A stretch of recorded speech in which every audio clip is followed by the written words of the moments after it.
नमस्कार दोस्तों, मैं विकास चौधरी प्रोक्सिमा एजुकेशन ऐप के इस डिजिटल प्लेटफॉर्म पर आप सबका एक बार फिर से स्वागत करता हूँ। दोस्तों, आज अपनी पॉलिटी एमसीक्यू सीरीज की 5वीं क्लास है। इसके अंदर अपन देखेंगे फंडामेंटल राइट या मूल अधिकार से रिलेटेड जितने भी इंपॉर्टेंट एमसीक्यू है उनके बारे में। दोस्तों, अपन ने पहले संविधान सभा की चर्चा कर ली, संविधान के विकास के बारे में चर्चा कर ली, फिर उसके बाद में अपने संविधान का भाग 1 इसमें अपन राज्य क्षेत्र के बारे में बात कर ली, संविधान का भाग 2 नागरिकता के बारे में बात कर ली। आज संविधान का भाग 3 के ऊपर बात करेंगे और वह है संविधान का भाग 3 कौन सा? मूल अधिकार, है ना, फंडामेंटल राइट। तो एक एक क्वेश्चन करके फंडामेंटल राइट के ये 30 से 35 क्वेश्चन देख लेंगे। ठीक है, चलते हैं। तो पहला क्वेश्चन है अपना कि अधिकारों को मूल अधिकार क्यों कहा जाता है? पहली बात तो ये समझना जरूरी है कि मूल अधिकार संविधान में दिए पे गए हैं। तो मूल अधिकार संविधान में आर्टिकल, मूल अधिकार कहाँ पे दिए हुए हैं? संविधान का भाग 3 में वर्णन किसका? मौलिक अधिकार होगा। किसका? मौलिक अधिकार या मूल अधिकार, है ना। मौलिक अधिकार या मूलभूत अधिकारों का वर्णन कहाँ पे दिया हुआ है? मौलिक अधिकार बोल दो, इनको मूल अधिकार भी अपन बोल सकते हैं कि मूल अधिकार। मूल अधिकारों का वर्णन कहाँ पे? संविधान के भाग 3 में मूल अधिकारों का वर्णन कौन से आर्टिकल के अंदर है? तो आर्टिकल 12 से आर्टिकल 35 तक, आर्टिकल 12 से आर्टिकल 35 तक संविधान में किसका वर्णन है? मूल अधिकारों का वर्णन है ना। अभी मूल अधिकार अपन ने कहाँ से लिए थे? अपन ने पढ़ा था संविधान के स्रोत, शायद दूसरी या तीसरी क्लास में अपन ने पढ़े थे कि संविधान के स्रोत क्या क्या है, इन कौन कौन से देश से भारत में कौन सा संविधान का कौन सा जो पोर्शन है वो लिया था। तो मूल अधिकार हमने कौन से देश से लिए थे? ये अपन ने कौन से देश से लिए थे? ये लिए थे हमने अमेरिका से। तो मूल अधिकार हमने कहाँ से लिए थे? मूल अधिकार हमने अमेरिका से लिए थे। कहाँ से? अमेरिका या संयुक्त राज्य अमेरिका, यूएसए से ये लिए गए थे। इनकी प्रकृति कैसी होती है? कभी कभी क्वेश्चन पूछा जाता है कि मूल अधिकारों की प्रकृति कैसी होती है। प्रकृति मीन्स यानी इनकी जो नेचर है वो क्या है। क्या जैसे मूल अधिकार है, अगर सरकार मूल अधिकार को लागू नहीं करे तो क्या अपन कोर्ट जा सकते हैं? हाँ, इनके विरुद्ध अपन कोर्ट जा सकते हैं। एक होता है नीति निर्देशक तत्व, जो कि भाग 4 में आते हैं। नीति निर्देशक तत्व, उनके विरुद्ध अपन कोर्ट नहीं जा सकते, क्योंकि इनके विरुद्ध अपन कोर्ट जा सकते हैं। और कोर्ट चले गए तो ये कैसे हो गए? ये वाद योग्य हो गए। कैसे हो गए? वाद योग्य, यानी इनके ऊपर क्या चल सकता है? कानून लगाया जा सकता है या इनके ऊपर केस किया जा सकता है। तो ये वाद योग्य है। इनकी प्रकृति कैसी है? वाद योग्य इनकी प्रकृति है। इसके अलावा इनकी प्रकृति है कि राजनीतिक।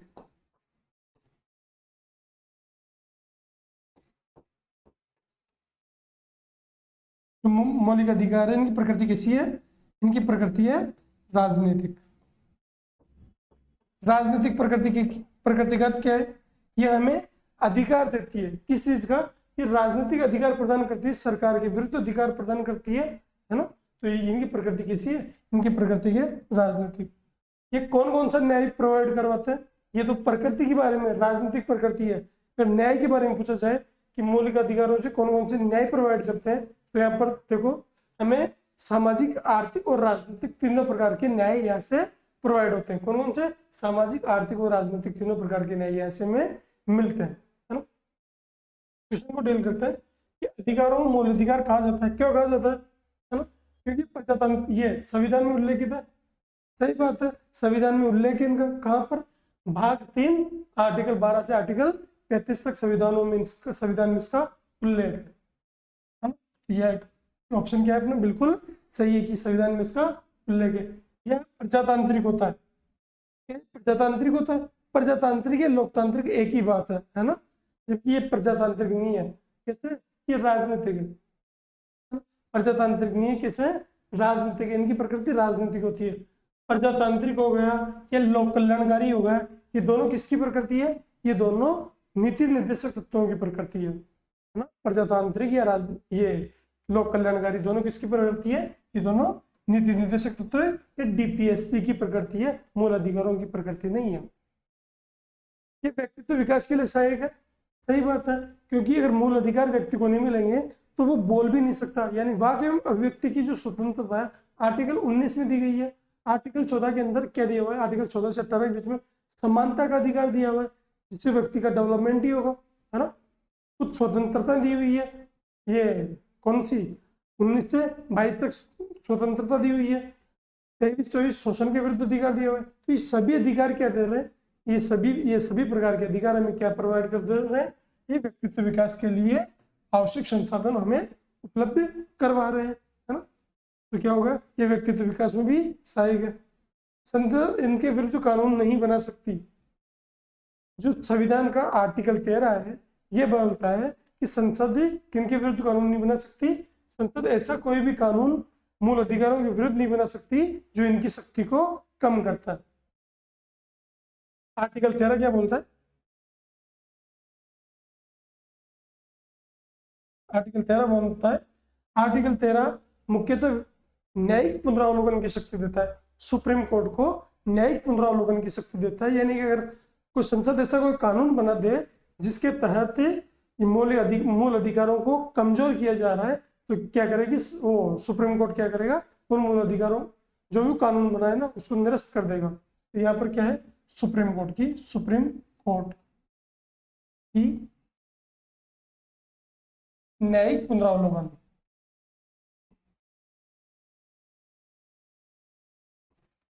सुप्रीम कोर्ट की न्यायिक पुनरावलोकन की शक्ति है इसके अंदर, है ना। ये तो मतलब बेसिक लाइन है कि न्यायिक पुनरावलोकन की शक्ति है। भाई कहा क्या गया है इसके अंदर, है ना, कहा क्या गया है कि संसद ऐसी कोई विधि या कानून, ऐसी कोई विधि, कानून या अध्यादेश नहीं बना सकती। संसद ऐसी कोई विधि, कानून या अध्यादेश नहीं बना सकती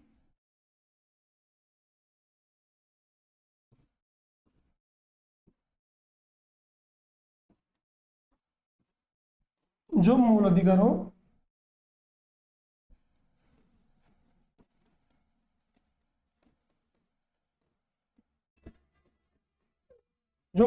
को कम करे या समाप्त करे, कम या समाप्त कर दे, है ना। संसद ऐसा कोई भी नियम या ऐसा कोई भी अध्यादेश नहीं बना सकती जो मूल अधिकारों को कम करे। यानी अभी जैसे आर्टिकल 19 के तहत हमें मिला हुआ है वाक एवं अभिव्यक्ति की स्वतंत्रता, यानी उसके अंदर हमें कहा गया है कि अपन हमें बोलने की स्वतंत्रता है, कुछ शर्तों के अधीन बोलने की स्वतंत्रता है ना।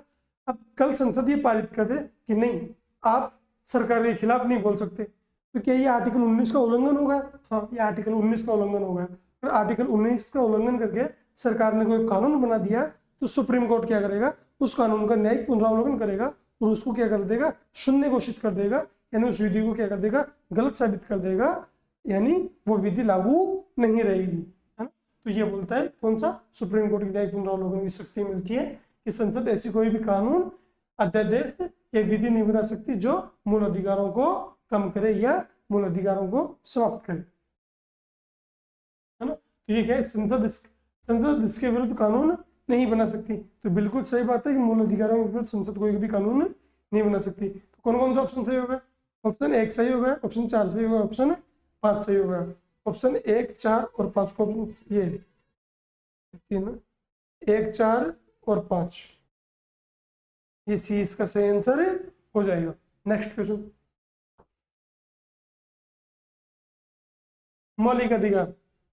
मौलिक अधिकार अभी अपन ने बात की कि संसद तो ऐसा कोई कानून बना नहीं सकती मौलिक अधिकारों के खिलाफ, है ना, जो उसको कम करे या उनको समाप्त करे, है ना। जबकि एक चीज है कि ये कभी भी निलंबित नहीं किए जा सकते, प्रधानमंत्री के निर्देशों से निलंबित किए जा सकते हैं, राष्ट्रपति की इच्छा पर निलंबित हो सकते हैं या आपातकालीन स्थितियों में निलंबित किए जा सकते हैं। देखो, मौलिक अधिकार वैसे तो सामान्य परिस्थितियों में तो सरकार ऐसा कोई भी कानून नहीं बना सकती जिससे मौलिक अधिकार क्या हो, कम हो, है ना। जैसे वाक एवं अभिव्यक्ति की स्वतंत्रता है, ये आर्टिकल 19 के अंदर आती है। आर्टिकल 19 आर्टिकल 19 में हमें वाक्य एवं अभिव्यक्ति की स्वतंत्रता मिली हुई है, यानी क्या मिला हुआ है, वाक्य एवं अभिव्यक्ति की स्वतंत्रता, यानी हमें बोलने की आजादी है। अपन सरकार की आलोचना कर सकते हैं, कुछ भी बोल सकते हैं, हालांकि देश के विरुद्ध नहीं होना चाहिए, सरकार के विरुद्ध चाहे वो हो सकता है ना।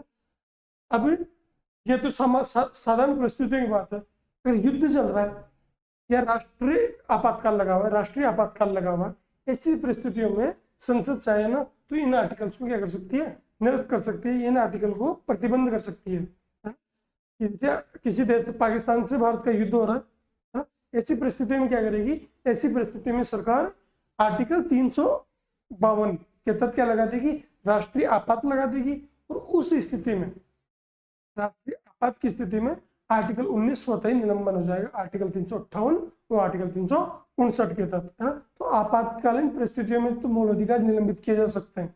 तो अगर कोई ये बोले ना कि कभी निलंबित नहीं किए जा सकते, तो वो बात गलत है। कौन सी स्थिति में किए जा सकते हैं, आपातकालीन स्थितियों में मूल अधिकार निलंबित किए जा सकते हैं। तो मौलिक अधिकार आपातकालीन स्थिति में निलंबित किए जा सकते हैं, ऑप्शन नंबर डी, है ना। आपातकाल का आपातकाल,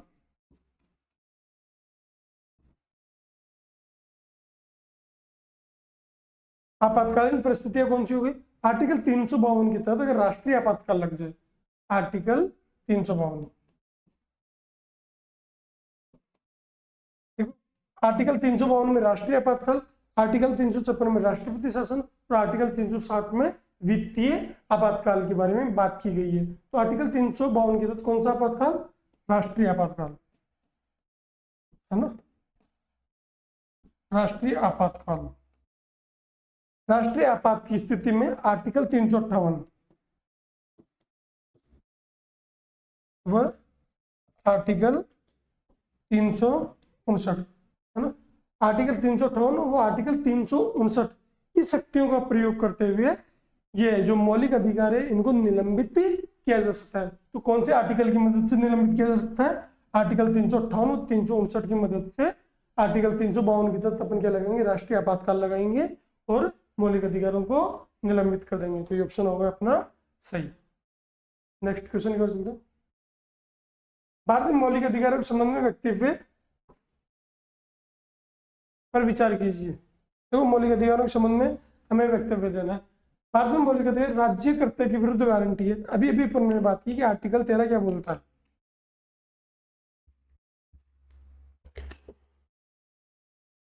अभी अभी अपन बात की कि राज्य आर्टिकल 13 बोलता है कि राज्य ऐसा कोई भी कानून नहीं बनाएगा, ऐसा कोई भी अध्यादेश नहीं बनाएगा जो मूल अधिकारों को कम करता हो या मूल अधिकारों को समाप्त करता हो। तो ये क्या राज्य के विरुद्ध गारंटी है, ये गारंटी हो गई। अगर इसका उल्लंघन करता है तो आर्टिकल 32 के तहत अपन कहाँ जा सकते हैं, सुप्रीम कोर्ट। आर्टिकल 226 के तहत अपन कहाँ जा सकते हैं, हाई कोर्ट जा सकते हैं, है ना। उसको बोलते हैं संवैधानिक उपचारों का अधिकार। तो मौलिक अधिकारों के संबंध में निम्नलिखित वक्तव्यों पर विचार कीजिए। ये राज्य के विरुद्ध एक गारंटी है। बिल्कुल सही बात है कि राज्य के विरुद्ध ये एक गारंटी की तरह काम करता है। संविधान के भाग 3 में वर्णित है, अपन ने भी पढ़ा कि संविधान के भाग 3 में आर्टिकल 12 से आर्टिकल 35 तक इनका वर्णन है। ये सामाजिक, आर्थिक और राजनीतिक न्याय सुनिश्चित करते हैं। अपन ने एक चीज पढ़ी थी कि इनकी प्रकृति क्या है। अगर प्रकृति की बात करें, मूल अधिकारों की अगर प्रकृति की बात करें तो इनकी प्रकृति कैसी है, राजनीतिक प्रकृति है। कैसी प्रकृति है, राजनीतिक प्रकृति है। लोकतांत्रिक या लोक कल्याणकारी प्रकृति है, प्रजातांत्रिक प्रकृति इनकी नहीं है। कौन सी प्रकृति है, राजनीतिक प्रकृति है। लेकिन अगर इसमें न्याय की बात करें, इसकी कि मूल अधिकार कौन कौन सा न्याय प्रोवाइड कर रहे हैं, मूल अधिकार कौन कौन सा न्याय प्रोवाइड कर रहे हैं, तो ये तीनों प्रकार के न्याय, सामाजिक, आर्थिक व राजनीतिक। सामाजिक, आर्थिक व राजनीतिक न्याय तीनों प्रकार के न्याय प्रोवाइड करता है। कौन, ये मूल अधिकार तीनों प्रकार के न्याय प्रोवाइड करवाते हैं। कहाँ पे प्रोवाइड करवाते हैं, सामाजिक न्याय। देखो सामाजिक न्याय से रिलेशन होगा, जैसे अस्पृश्यता का अंत हो गया आर्टिकल 17 या आर्टिकल 15, आर्टिकल 16 में जो आरक्षण से संबंधित बातें हो गई, ये कौन सा, ये सामाजिक न्याय, है ना। आर्थिक कौन सा होगा, आर्टिकल जो 19 है, आर्टिकल 19 वन का जो शायद 7 पार्ट है, 1 का जो 7 पार्ट है, जिसको अपन क्या बोल देंगे, वंश, है ना। इसके अंदर आर्टिकल 19 वंश है, इसके अंदर बात की गई है किसकी, कि कोई भी व्यक्ति, कोई भी व्यक्ति, कोई भी आजीविका या कोई भी व्यापार चुन सकता है, इसकी इसमें स्वतंत्रता दी गई है ना। तो कोई भी व्यक्ति कोई भी व्यापार चुन सकता है, इसकी स्वतंत्रता इसके अंदर दी गई है। तो ये आर्थिक न्याय भी होगा।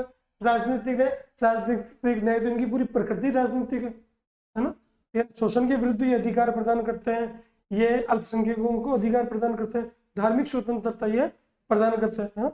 तो ये सारी प्रकृति कौन सी होगी, इनकी तीनों प्रकार के न्याय ये प्रोवाइड करवाते हैं। तो आर्थिक, सामाजिक और राजनीतिक तीनों प्रकार के न्याय ये भी प्रोवाइड करवाते हैं, ये भी सही होगा। ये संयुक्त राज्य अमेरिका के बिलों की बात ही नहीं है। अभी अपन ने बात की कि संयुक्त राज्य अमेरिका से लिया गया है, जबकि ये बोल रहा है कि बिल उनके बात ही नहीं है, यानी ये ऑप्शन होगा गलत। तो कौन से ऑप्शन सही है, 1, 2 और 3 ऑप्शन इसके बिल्कुल सही हो जाएंगे। तो 1, 2 और 3 बिल्कुल सही आंसर हो जाएगा। नेक्स्ट क्वेश्चन, भारतीय संविधान के किसके अंतर्गत नागरिकों को मौलिक अधिकार प्रदान किए गए। अभी भी अपन ने बात की कि भारतीय संविधान में जो भाग 3 है उसमें आर्टिकल 12 से आर्टिकल 35 तक मौलिक अधिकारों की बात की गई है। मौलिक अधिकारों की प्रकृति कैसी है, राजनीतिक प्रकृति है, ये वाद योग्य होते हैं। कैसे वाद योग्य ये होते हैं, तो इनकी प्रकृति कैसी है, राजनीतिक प्रकृति है। किस अनुच्छेद के अंदर, आर्टिकल 12 से आर्टिकल 35 तक मौलिक अधिकारों का वर्णन किया गया है।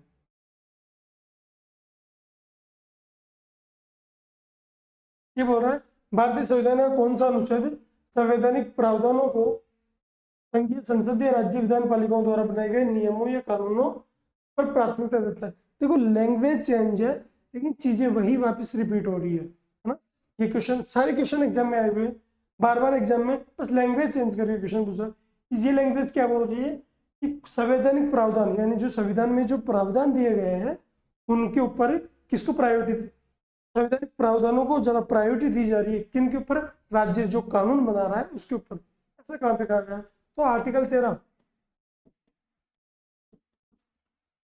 अपने संविधान का आर्टिकल 13 क्या बोलता है, राज्य ऐसा कोई भी कानून नहीं बनाएगा जो मौलिक अधिकारों को कम करता हो या उनको समाप्त करता हो, है ना। या फिर जो ये केशव भारतीयवाद आया था 1973, उसके आधार पर भी क्या कहा जा सकता है कि मूल ढांचे को प्रभावित करने वाला कोई भी कानून राज्य नहीं बनाएगा। तो ऐसा कहाँ पे कहा गया है, मूल अधिकारों के अंदर कहा गया है। और अपन आर्टिकल 13 क्या बोलता है कि राज्य ऐसा कोई भी कानून नहीं बनाएगा जो मौलिक अधिकारों को कम करता हो या मौलिक अधिकारों को समाप्त करता हो। ठीक है, नेक्स्ट क्वेश्चन, भारतीय संविधान में समता का अधिकार दिया हुआ है, भारतीय संविधान में समता का अधिकार दिया हुआ है। ठीक है, अब देखो भारतीय संविधान में कितने प्रकार के अधिकार दिए गए है ना। पहले अपन पढ़ लेते हैं, एक मिनट, एक है समता का अधिकार।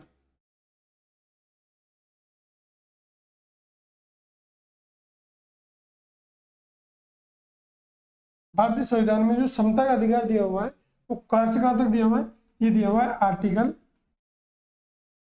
14 से आर्टिकल 18 तक। भारतीय संविधान में आर्टिकल 14 से आर्टिकल 18 तक समता का अधिकार प्रदान किया गया है। इसके बाद में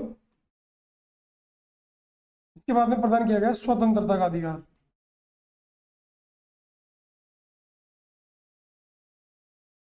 स्वतंत्रता का अधिकार, स्वतंत्रता का अधिकार कहां से कहां तक दिया हुआ है, ये दिया हुआ है आर्टिकल 19 से आर्टिकल 22 तक। आर्टिकल 19 से आर्टिकल 22 तक भारतीय संविधान में क्या दिया हुआ है, इस स्वतंत्रता दी हुई है कि कौन कौन सी स्वतंत्रता एक व्यक्ति को मिलनी चाहिए। इसके अलावा दिया हुआ है शोषण के विरुद्ध अधिकार, शोषण के विरुद्ध अधिकार। तो शोषण के विरुद्ध अधिकार है ना, तो ये कौन से आर्टिकल में दिया हुआ है, ये दिया हुआ है आर्टिकल 23 से वो ये आर्टिकल 23 से 24 में बोल दो इसको, आर्टिकल 23 से 24, यानी 2 आर्टिकल किसके भी लिए दिए हुए, 2 आर्टिकल दिए हुए शोषण के विरुद्ध अधिकार से रिलेटेड। इसके बाद में जो मिलता है हमें धर्म की स्वतंत्रता का अधिकार, यानी धार्मिक स्वतंत्रता, धार्मिक स्वतंत्रता का अधिकार। ये कौन से आर्टिकल में दिया हुआ है, धार्मिक स्वतंत्रता का अधिकार दिया हुआ है आर्टिकल 25 से आर्टिकल 28 तक। आर्टिकल 25 से आर्टिकल 28 तक धार्मिक स्वतंत्रता का अधिकार दिया हुआ है। इसके बाद में ये दिया हुआ है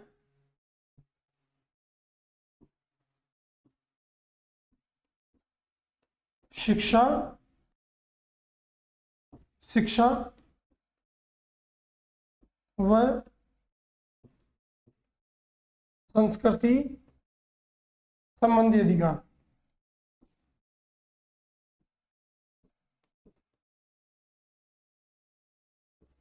शिक्षा व संस्कृति संबंधी अधिकार दिए हुए कौन से आर्टिकल में दिए हुए, शिक्षा व संबंधी अधिकार ये दिए हुए आर्टिकल 29 से आर्टिकल 30 में। आर्टिकल 29-30 में शिक्षा व ये संस्कृति संबंधी अधिकार दिए हुए। इसके अलावा आर्टिकल 32 बनता है संवैधानिक उपचारों का अधिकार। कौन सा, संवैधानिक उपचारों का अधिकार। संवैधानिक उपचारों का अधिकार ये दिया हुआ है आर्टिकल 32 के अंदर। आर्टिकल 32 में कौन सा दिया हुआ है, आर्टिकल 32 में दिया हुआ है संवैधानिक उपचारों का अधिकार। तो क्वेश्चन पूछ ले है ना, कितने प्रकार के भारतीय संविधान ने कितने प्रकार मूल अधिकार के अंदर कितने प्रकार के अधिकार प्रोवाइड किए, तो 6 प्रकार के अधिकार प्रोवाइड किए। मूल रूप से 7 प्रकार के अधिकार प्रोवाइड करवाए थे। जब 1950 को 26 जनवरी 1950 को भारतीय संविधान लागू हुआ था, तब मूल रूप से कितने प्रकार के अधिकार प्रोवाइड करवाए थे, वो कराए थे 7 प्रकार के अधिकार। अब 6 प्रकार के रह गए, एक कहाँ गया, तो एक था आर्टिकल 31 के अंदर। आर्टिकल 31 के अंदर था एक संपत्ति का अधिकार। किसका, संपत्ति का अधिकार। एक था आर्टिकल 31 के अंदर संपत्ति का अधिकार। 44वें संविधान संशोधन 1978 के द्वारा संपत्ति के अधिकार को मूल अधिकार की श्रेणी से हटा दिया गया है और उसको एक आर्टिकल 300 का, कौन सा, आर्टिकल 300 का, आर्टिकल 300 का के अधीन क्या बना दिया, आर्टिकल 300 का के अधीन एक विधिक अधिकार बना दिया, कानूनी अधिकार बना दिया। यानी अब वो मौलिक अधिकार नहीं है। यानी एक पिता चाहे ना तो अपने पुत्र को संपत्ति से वंचित कर सकता है, पुत्र को संपत्ति का भी ये अधिकार नहीं रह जाएगा कि वो उसका मूल अधिकार है। हाँ, वो कानूनी अधिकार है ना, तो कानूनी अधिकार रह गया, मूल अधिकार वो नहीं रह जाता है ना। तो ये 6 प्रकार के अधिकार हमें मिले हुए। मूलतः कितने मिले थे, मूलतः ये भी था, तो टोटल 7 प्रकार के अधिकार मिले हुए थे, लेकिन वर्तमान में केवल 6 प्रकार के अधिकार ही हमें मिले हुए हैं। ठीक है,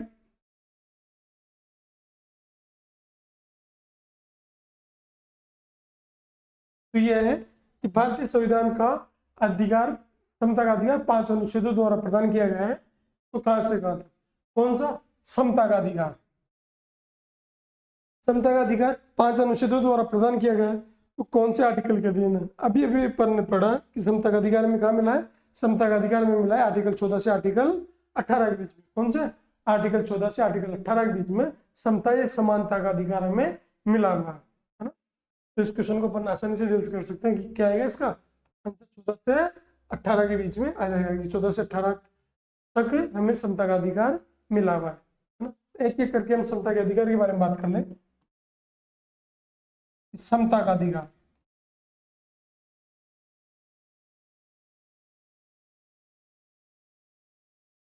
है समता का अधिकार कहां से कहां तक है, आर्टिकल 14 से आर्टिकल 18 तक।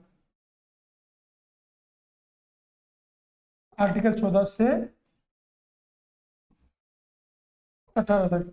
इसमें सबसे पहले अपन बात करते हैं आर्टिकल 14। आर्टिकल 14 2 प्रकार की समता देता है ना, कि विधि के समक्ष समता और विधि का समान संरक्षण। ये देता है हमें 2 प्रकार की, कि विधि के समक्ष समता विधि के समक्ष समता और विधि का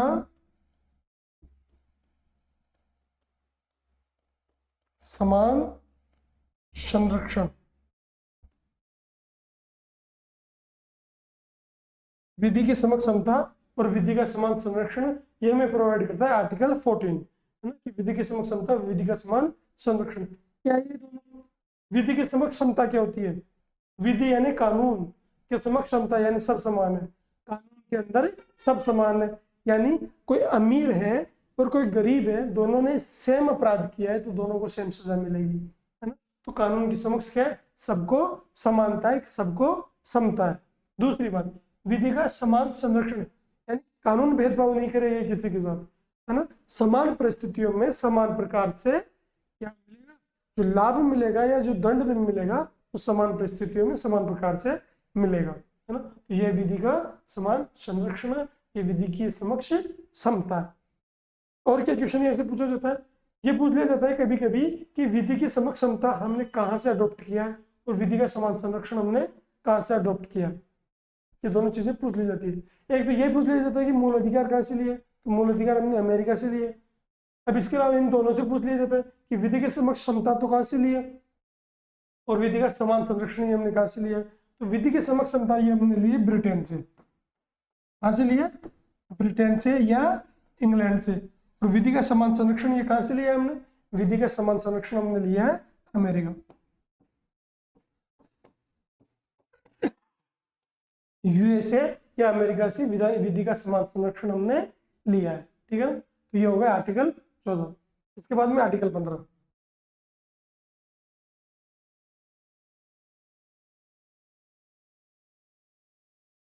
आर्टिकल 15 क्या बोलता है?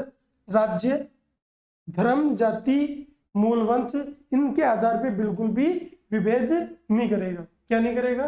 राज्य धर्म, जाति, मूल वंश, लिंग इनके आधार पे बिल्कुल भी विभेद नहीं करेगा, है ना। राज्य धर्म,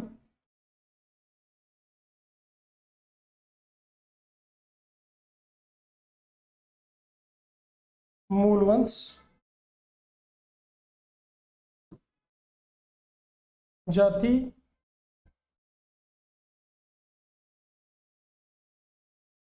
लिंग व जन्म स्थान के आधार पर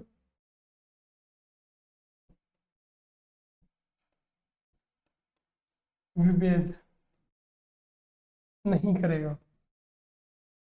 क्या बोलता है ये आर्टिकल 15? राज्य क्या नहीं करेगा? राज्य धर्म, मूल वंश, जाति, लिंग और जन्म स्थान के आधार पर विभेद नहीं करेगा। यानी जैसे कोई भी चीज है ना, तो धर्म मतलब ऐसा नहीं है कि हिंदू धर्म के लोगों को मिलेगी, मुस्लिम धर्म के लोगों को नहीं मिलेगी। जैसे पीडीएस के तौर पर हम राशन देते हैं, पीडीएस है ना, पब्लिक डिस्ट्रीब्यूशन सिस्टम, जो उचित मूल्य की दुकान है, इनके तहत हम राशन प्रोवाइड करवाते हैं।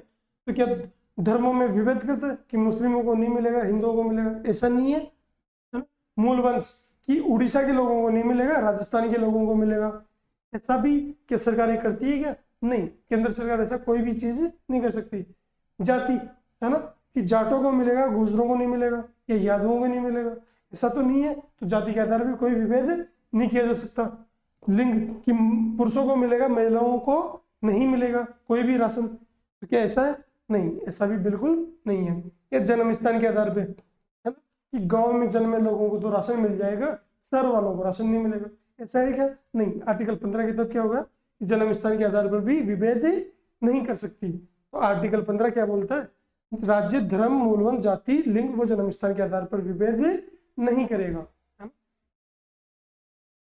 और साथ में एक क्वेश्चन और ऐसे बन जाता है, जो ये क्रम लिखा हुआ है ना, जाति, मूलवंश, ये धर्म, मूलवंश, जाति, लिंग व जन्म स्थान, इनका क्रम भी एग्जामिनर पूछ लेता है। एग्जामिनर क्या कर लेता है? इनका क्रम भी पूछ लेता है। यानी जाति को यहाँ लिख दिया, मूलवंश को यहाँ लिख दिया, है ना, तो ऑप्शन गलत हो गया ना। तो इस प्रकार से इनका क्रम भी पूछ लेता है, तो इनका क्रम भी अपने को याद रखना है। आर्टिकल 16 क्या बोलता है?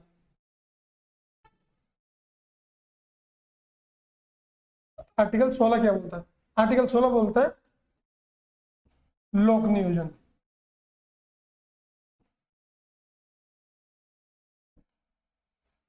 लोक नियोजन के विषय में समता। लोक नियोजन के विषय में समता का अर्थ क्या है? यानी समता क्या होती है? एक बच्चा जो यहां से, है ना, समता क्या होती है?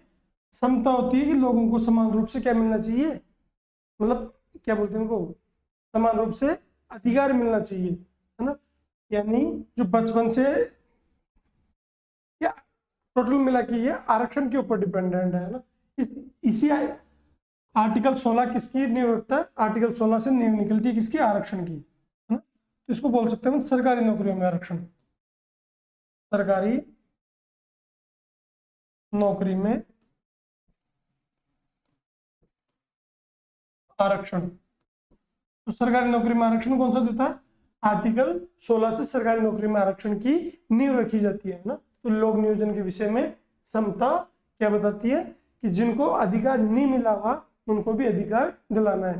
यानी वही बात कि अंत्योदय में सर्वोदय की ओर जाना है। तो पहले अंत्योदय तो करना जरूरी है। जो गरीब है ना, जो बिल्कुल गरीब है और एक अमीर है, एक मुकेश अंबानी है और एक 100 रुपये कमाने वाला व्यक्ति है, तो क्या दोनों समान है? नहीं। समानता तो क्या बोलती है कि दोनों को समान रूप से ये क्या बोलो अवसर दो, है ना। ये अवसर की समानता है। तो समानता क्या बोलती है कि दोनों को समान रूप से अवसर दो। लेकिन समता क्या बोलती है कि नहीं, ये गरीब व्यक्ति को हम आगे बढ़ा सकते हैं, मुकेश अंबानी को तो वैसे भी जरूरत नहीं है। तो इसके लिए कौन सी चीज आती है कि सरकारी नौकरी में आरक्षण प्रोवाइड करके समता प्रदान किया जा सकता है। तो ये आर्टिकल 16 होगा। इसके अलावा आर्टिकल 17 क्या होगा? अस्पृश्यता।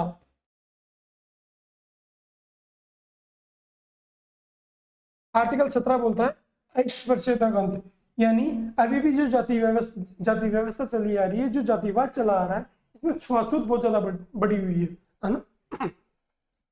ये अपनी बोलते हैं ना कि शिक्षा से क्या समाप्त हो जाएगी, शिक्षा से अस्पृश्यता समाप्त हो जाएगी। नहीं, क्वांटिटिव जो एजुकेशन है इससे अस्पृश्यता समाप्त हो ही नहीं सकती, क्योंकि जैसे जैसे शिक्षित लोग बढ़ रहे हैं क्या हो रही है, ये छुआछूत ज्यादा करते जा रहे हैं, ज्यादा जातिवाद करते जा रहे हैं। क्वालिटी एजुकेशन एक चीज होती है, क्वांटिटिव एजुकेशन, क्वांटिटिव एक है क्वांटिटिव एजुकेशन, एक है क्वालिटिव, है ना। तो हमें क्वांटिटिव एजुकेशन की से ज्यादा क्वालिटिव एजुकेशन के ऊपर ध्यान देना पड़ेगा, तब जाके क्या होगा, अस्पृश्यता का उन्मूलन हो सकता है। अभी क्या कर रहे हैं लोग, केवल डिग्री ले रहे हैं, बाकी सोच तो उनकी बिल्कुल चेंज नहीं हो रही। तो अस्पृश्यता क्या करेगी, बढ़ती रहेगी, कम नहीं होगी। जब तक क्वालिटी एजुकेशन नहीं मिलेगी, जब तक उनको एथिक्स की शिक्षा नहीं मिलेगी, उनको जो नैतिक आचरण है उसकी शिक्षा नहीं मिलेगी, तब तक अस्पृश्यता का अंत नहीं हो सकता। तो ये होगा अपना आर्टिकल 17 अस्पृश्यता का अंत। इसके अलावा आर्टिकल 18 क्या बोलता है? आर्टिकल 18 बोलता है उपाधियों का अंत।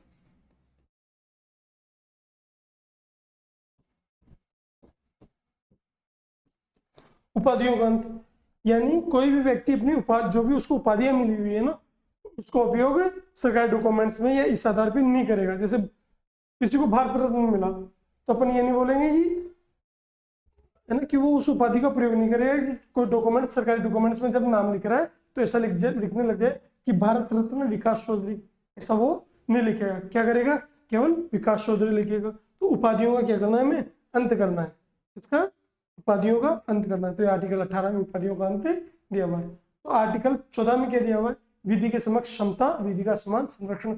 आर्टिकल 15 की ये क्या हुआ, राज्य किसी भी प्रकार का विभेद नहीं करेगा धर्म, जाति, लिंग, जन्म स्थान इनके आधार पे। आर्टिकल 16 लोक नियोजन के समक्ष विषय में समता हो गई। आर्टिकल 17 अस्पृश्यता होगा और आर्टिकल 18 उपाधियों का अंत होगा। तो ये सारे आर्टिकल 14 से 18 तक क्या है, ये समता का अधिकार है।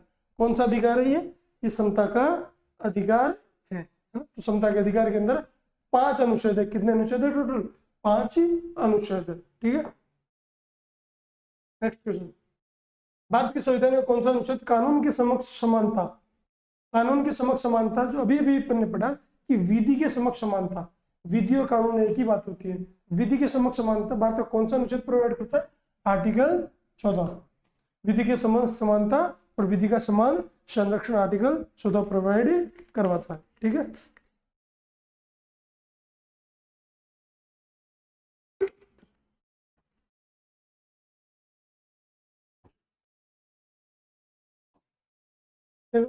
विधि का नियम कानून का अधिराज्य का मतलब क्या है? अभी अभी विधि का नियम है, कानून का अधिराज्य का मतलब क्या है? अभी अभी अपन ने बात की कि कानून से ऊपर कोई नहीं है, समान परिस्थितियों में समान लोगों पर कानून लागू होगा, यानी सभी के लिए एक कानून होगा, है ना, और एक कानून सभी पे लागू होगा, यानी एक के लिए सभी कानून और सभी के लिए न्यायतंत्र। क्या ये बात है कि एक के लिए सभी कानून, सभी के लिए न्यायतंत्र? नहीं, इसका अर्थ क्या है? सभी के लिए एक कानून, सभी के लिए एक ही कानून होगा, यानी जो मुकेश अंबानी है उसके लिए भी सेम कानून काम करेगा, और एक गरीब मजदूर आदमी उसके लिए भी सेम कानून काम करेगा, और सभी के लिए एक न्यायतंत्र, सबके लिए एक न्यायतंत्र, न्याय व्यवस्था एक ही हो सकती है। तो ये इसका आंसर हो जाएगा कि सभी के लिए एक कानून और सभी के लिए एक न्यायतंत्र होना चाहिए। यही तो बोलते हैं कि विधि का नियम या विधि का अधिराज्य। ठीक है, नेक्स्ट क्वेश्चन। धर्म आदि के आधार पर विभेद का प्रतिशत भारत के संविधान का आर्टिकल 15 एक मूल अधिकार है, इसके अंतर्गत वर्गीकृत है ना। तो ये बोल रहा है कि ये जो आर्टिकल 15 है धर्म के आधार पर विभेद का प्रतिशत, है ना, तो ये कहाँ पर दिया हुआ है? धर्म के आधार पर विभेद का प्रतिशत ये कहाँ पे दिया हुआ है? तो ये अपन को पता है कि हमने अभी क्या पढ़ा, समता का अधिकार पढ़ा है कि आर्टिकल 14 से आर्टिकल 18 तक समता का अधिकार दिया हुआ है, इसके अंतर्गत ये दिया हुआ है। ठीक है ना। सामाजिक, आर्थिक और राजनीतिक क्षेत्रों में समान आधार निर्मित करने के उद्देश्य से राज्य असमान लोगों के लिए भिन्न व्यवहार कर सकता है। अभी अभी अपन ने बात की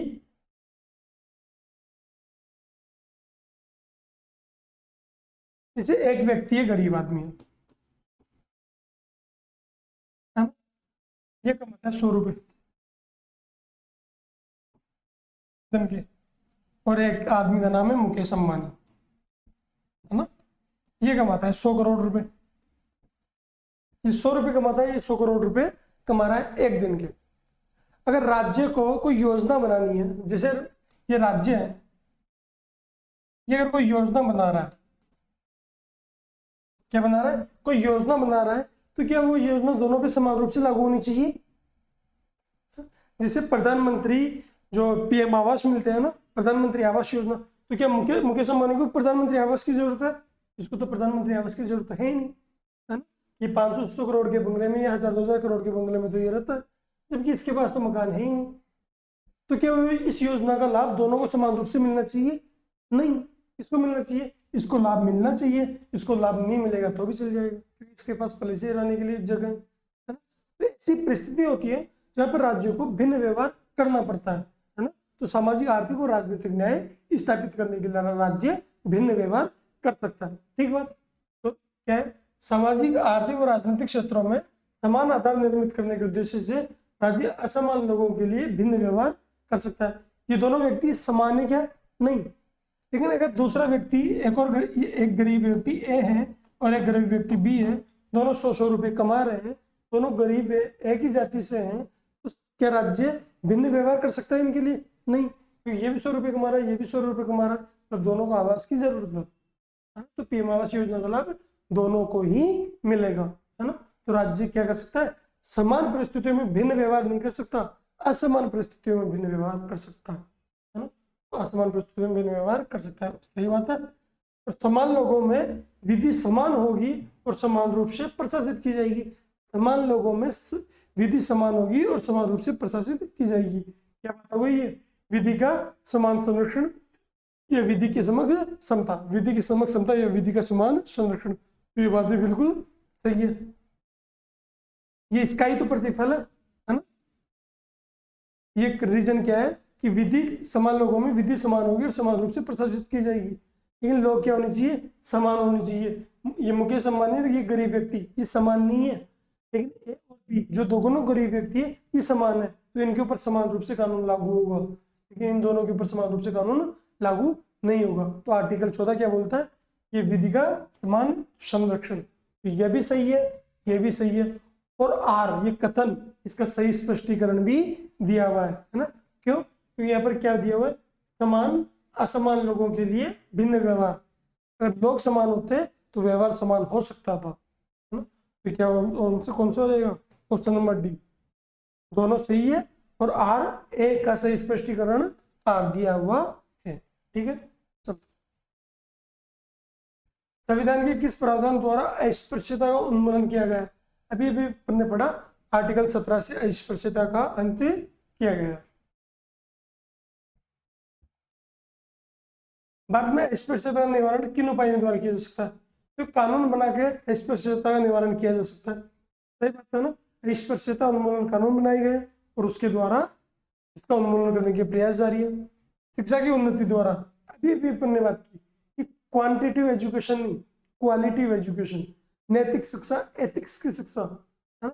इसके आधार पर अपन क्या कर सकते हैं? शिक्षा की उन्नति कर सकते हैं, है ना। इसके द्वारा अस्पृश्यता का निवारण किया जा सकता है। जन जागरण के द्वारा भी किया जा सकता है कि लोगों में जागृति फैलाएं, है ना, कि छुआछूत भगवान ने नहीं बनाया, ये अपन इंसानों की देन है।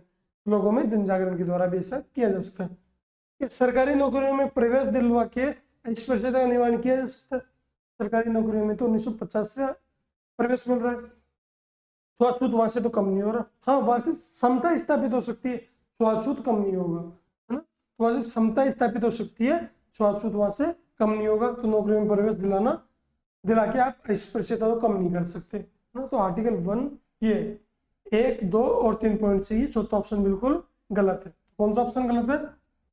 ये कौन सा ऑप्शन सही हो जाएगा अपना? पूरा 1 और 2 और 3 सही हो जाएगा। ठीक है ना। भारतीय संविधान में स्वतंत्रता का अधिकार 4 अनुच्छेदों द्वारा किया गया है।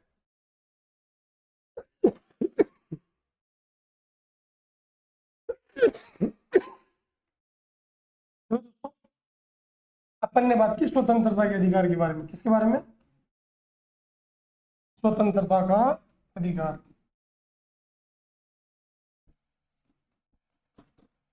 स्वतंत्रता का अधिकार ये कहाँ दिया हुआ है? स्वतंत्रता का अधिकार दिया हुआ है आर्टिकल 14 से, ये आर्टिकल 14 से क्या? आर्टिकल 19 से आर्टिकल 22 के बीच में। आर्टिकल 19 से 22 के बीच में स्वतंत्रता का अधिकार दिया हुआ है। कितने आर्टिकल हो गए? 19, 20, 21, 22, 4 आर्टिकल में स्वतंत्रता का अधिकार दिया हुआ है ना। तो अनुच्छेद 19 से अनुच्छेद 22 तक स्वतंत्रता का अधिकार दिया हुआ है। इसमें से आर्टिकल 19 सबसे ज्यादा इंपॉर्टेंट है और आर्टिकल 21 इंपॉर्टेंट है। यहीं से क्वेश्चन सबसे ज्यादा पूछा जाता है। तो आर्टिकल 19 की बात कर लेते हैं।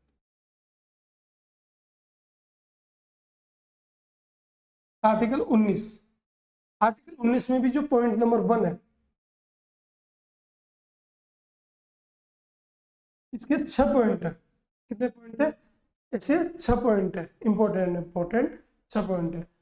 आर्टिकल 19 पॉइंट नंबर 1 का भी 6 सब पॉइंट है। तो क्वेश्चन पूछा जाता है कि आर्टिकल 19 के तहत कितनी प्रकार की स्वतंत्रताओं का उल्लेख है? तो आर्टिकल 19 के तहत 6 प्रकार की स्वतंत्रताओं का उल्लेख है। कितने प्रकार की स्वतंत्रता है? 6 प्रकार की स्वतंत्रता है। उनके बारे में अपन डिस्कस करते हैं। 19 का आर्टिकल 19 का पढ़ेंगे, इसको क्या पढ़ेंगे?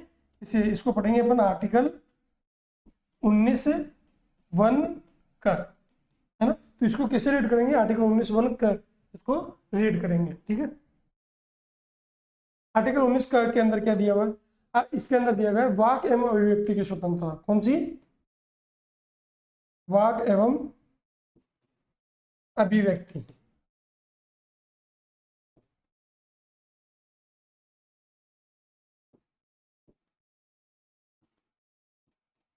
इसके अंदर वाक एवं अभिव्यक्ति की स्वतंत्रता दी हुई है। कौन सी? वाक एवं अभिव्यक्ति की स्वतंत्रता। तो क्या ये अभिव्यक्ति है ना, यही तो है प्रेस। ये अभी जो मीडिया है, सोशल मीडिया हो गया या अखबार हो गया, इनको स्वतंत्रता कहाँ से मिलती है? सरकार की आलोचना करने की कहाँ से शक्ति मिलती है? तो आर्टिकल 19 1 का ये इनको शक्ति देता है ना। तो जैसे प्रेस की स्वतंत्रता, ऐसे बोल देंगे प्रेस की स्वतंत्रता।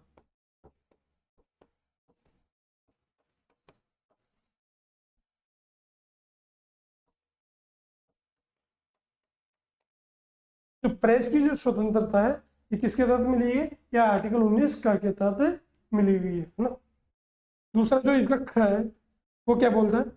ये तो वाक्य में अभिव्यक्ति की स्वतंत्रता हो गई है ना। दूसरा है शांतिपूर्वक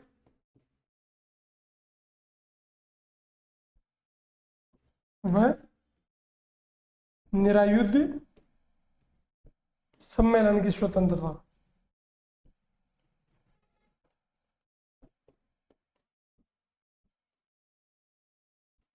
है ना। शांतिपूर्वक व निरायुध सम्मेलन की स्वतंत्रता, यानी शांतिपूर्वक आप सम्मेलन कर सकते हो। जैसे किसान आंदोलन हुआ था तो एक जगह बैठ के शांतिपूर्वक से किसान आंदोलन सम्मिलित हो गया, तो कौन से आर्टिकल के तहत हो गया? तो आर्टिकल 19 से 1 ख के तहत शांतिपूर्वक आप सम्मेलन कर सकते हो। जो बार बार ये चलती रहे, हड़ताल नहीं कर सकते, सम्मेलन कर सकते हो, है ना। आर्टिकल 19 ग, आर्टिकल 19 1 ग, ये क्या बोलता है? ये बोलता है संघ या सहकारी समिति,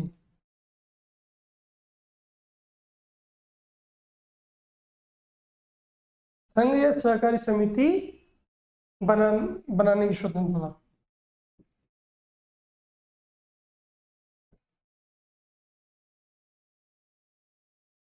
संघ या सहकारी समिति बनाने की स्वतंत्रता आर्टिकल 19 ग देता है।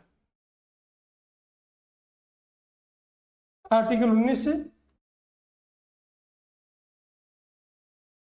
1 घ, ये क्या बोलता है ना, कि आप कहीं भी भारत में अबाध रूप से विचरण कर सकते हो, कहीं भी भारत में घूम सकते हो। तो भारत में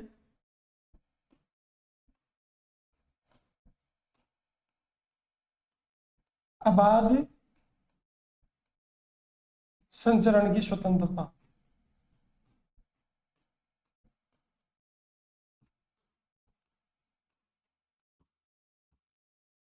भारत में अबाध संचरण की स्वतंत्रता आर्टिकल 19 से घ देता है ना, कि आप भारत में कहीं भी घूमने जा सकते हो। आप चाहो तो जम्मू कश्मीर जा सकते हो, आप चाहो तो कहाँ भी जा सकते हो, कन्याकुमारी भी घूमने जा सकते हो। आर्टिकल 19 से 1 घ ये हमें स्वतंत्रता प्रदान करता है ना। एक है आर्टिकल 19 अण, ये में क्या प्रदान करता है? आप चाहो ना तो भारत में कहीं भी रह सकते हो, आबाद या निर्बाध भी बोल सकते हो इसको ना। भारत में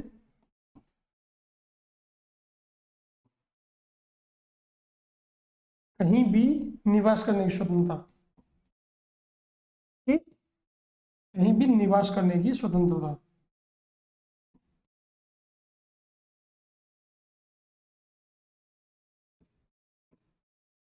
भारत में कहीं भी निवास करने की स्वतंत्रता।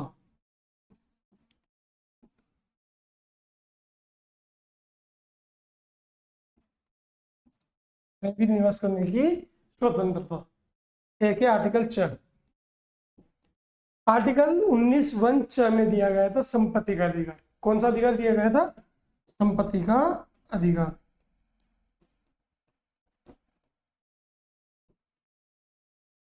कौन सा अधिकार दिया गया था? एक वर्ड यूज कर रहा हूं मैं, दिया गया था, यानी अब नहीं है ये। संपत्ति का अधिकार दिया हुआ था आर्टिकल 19 वन च के अंदर, जिसको अब क्या कर दिया? अब समाप्त कर दिया। कौन से आर्टिकल के द्वारा? आर्टिकल ये कौन से संविधान संशोधन द्वारा? 44वें संविधान संशोधन, 44वें कॉन्स्टिट्यूशन अमेंडमेंट से 1978। 44वें संविधान संशोधन 1978 के द्वारा संपत्ति के अधिकार को समाप्त कर दिया गया है ना। अभी भी मैंने बताया था कि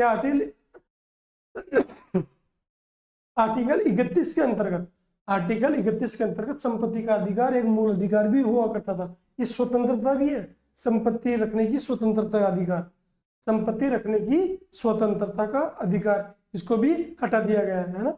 और आर्टिकल 31 में क्या था? संपत्ति का अधिकार, उसको भी आर्टिकल 300 कर के अंदर डाल दिया गया 44वें संविधान संशोधन के द्वारा। तो दोनों जगह से इसको हटा दिया गया है, तो अब ये नहीं रहा। अब इसकी जगह इसका क्या होगा? एक और आ गया छ, है ना। च नहीं रहा, अब क्या आ गया? छ आ गया। तो कौन सा आ गया छ? वह है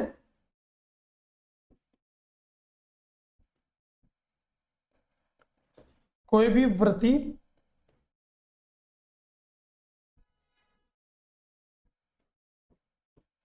आजीविका या व्यवसाय अपनाने का अधिकार।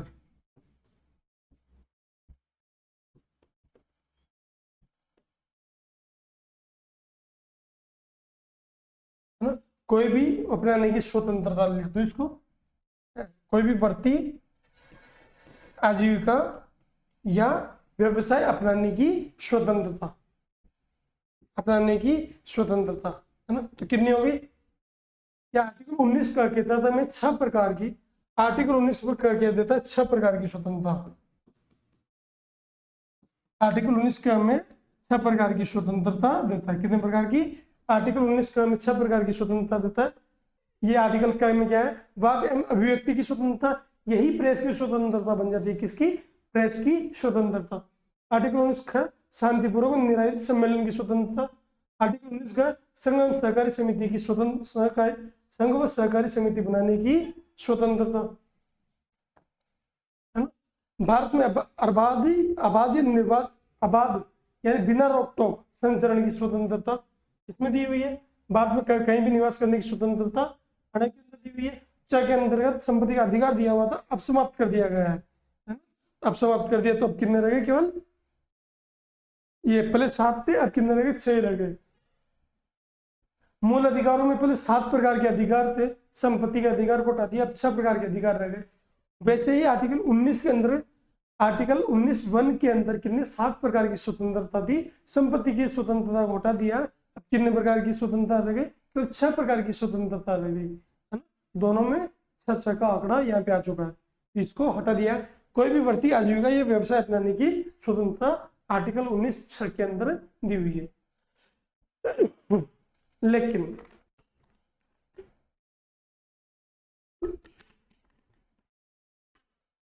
जो अपने संविधान निर्माता थे वो ये बात अवश्य जानते थे कि भारत के लोग बहुत दुष्ट आदमी हैं। अगर इनको इतनी प्रकार की स्वतंत्रता दे दी और कोई भी रोक टोक नहीं रखी तो इसका मिसयूज करना शुरू कर देंगे, है ना। तो उन्होंने क्या किया? आर्टिकल 19(2) से आर्टिकल 19(6) तक, ये जो अब तक जितनी भी स्वतंत्रता दी हुई है ना, इन पर रोक टोक लगाना शुरू कर दिया। आर्टिकल 19(2) से आर्टिकल 19(6) तक क्या करना शुरू कर दिया? रोक टोक लगाना शुरू कर दिया। किससे? आर्टिकल 19(2) से आर्टिकल 19(6) के अंदर। ये किसमें? आर्टिकल 19(1) के अंदर। तो कैसे रोक टोक कैसे लगा दोगे भाई? ये वाक एवं अभिव्यक्ति की स्वतंत्रता, है ना, यानी आपको बोलने की आजादी है, लेकिन बोलने की आजादी ऐसा नहीं है कि आप ये जैसे कन्हैया कुमार वाला जो मामला है कि भारत 13 टुकड़े होंगे, ऐसे शब्दों का यूज कर सको, ये स्वतंत्रता आपको नहीं दी हुई है ना। ये युद्ध चल रहा है, भारत पाकिस्तान के बीच में युद्ध चल रहा है, तो कोई भी सेलिब्रिटी खड़ा होकर ये बोल दे कि हम पाकिस्तान का समर्थन करते हैं, ऐसी स्वतंत्रता आप लोगों को नहीं मिली हुई है ना। तो इस चीज का भी ध्यान रखना है कि स्वतंत्रता की कुछ लिमिटेशन है। वो लिमिटेशन किसमें दिखाई गई है? आर्टिकल 19(2) से आर्टिकल 19(6) तक दिखाई हुई है। दूसरी, शांतिपूर्वक व निरायुध सम्मेलन की स्वतंत्रता, शांतिपूर्वक व निरायुध सम्मेलन की स्वतंत्रता। लेकिन क्या आर्मी भी सम्मेलन, ये आर्मी चाहे तो क्या मतलब ये संगठन बना सकते हैं, या कोई भी दुष्ट व्यक्ति के संगठन बना सकते हैं? नहीं।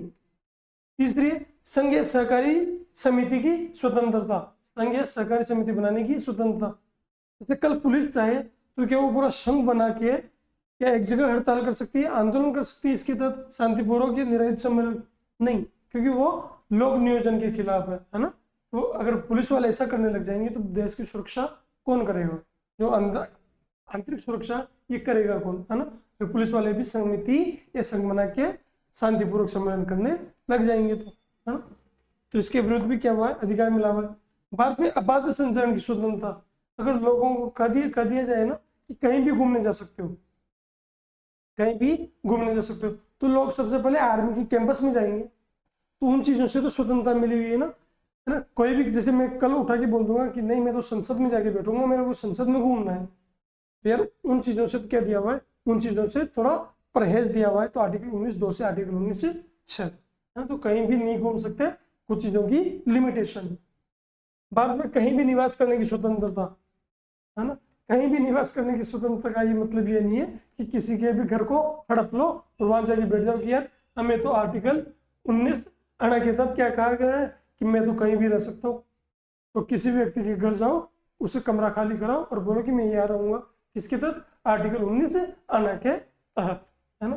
तो ये भी, इसमें भी कुछ लिमिटेशन दी हुई है।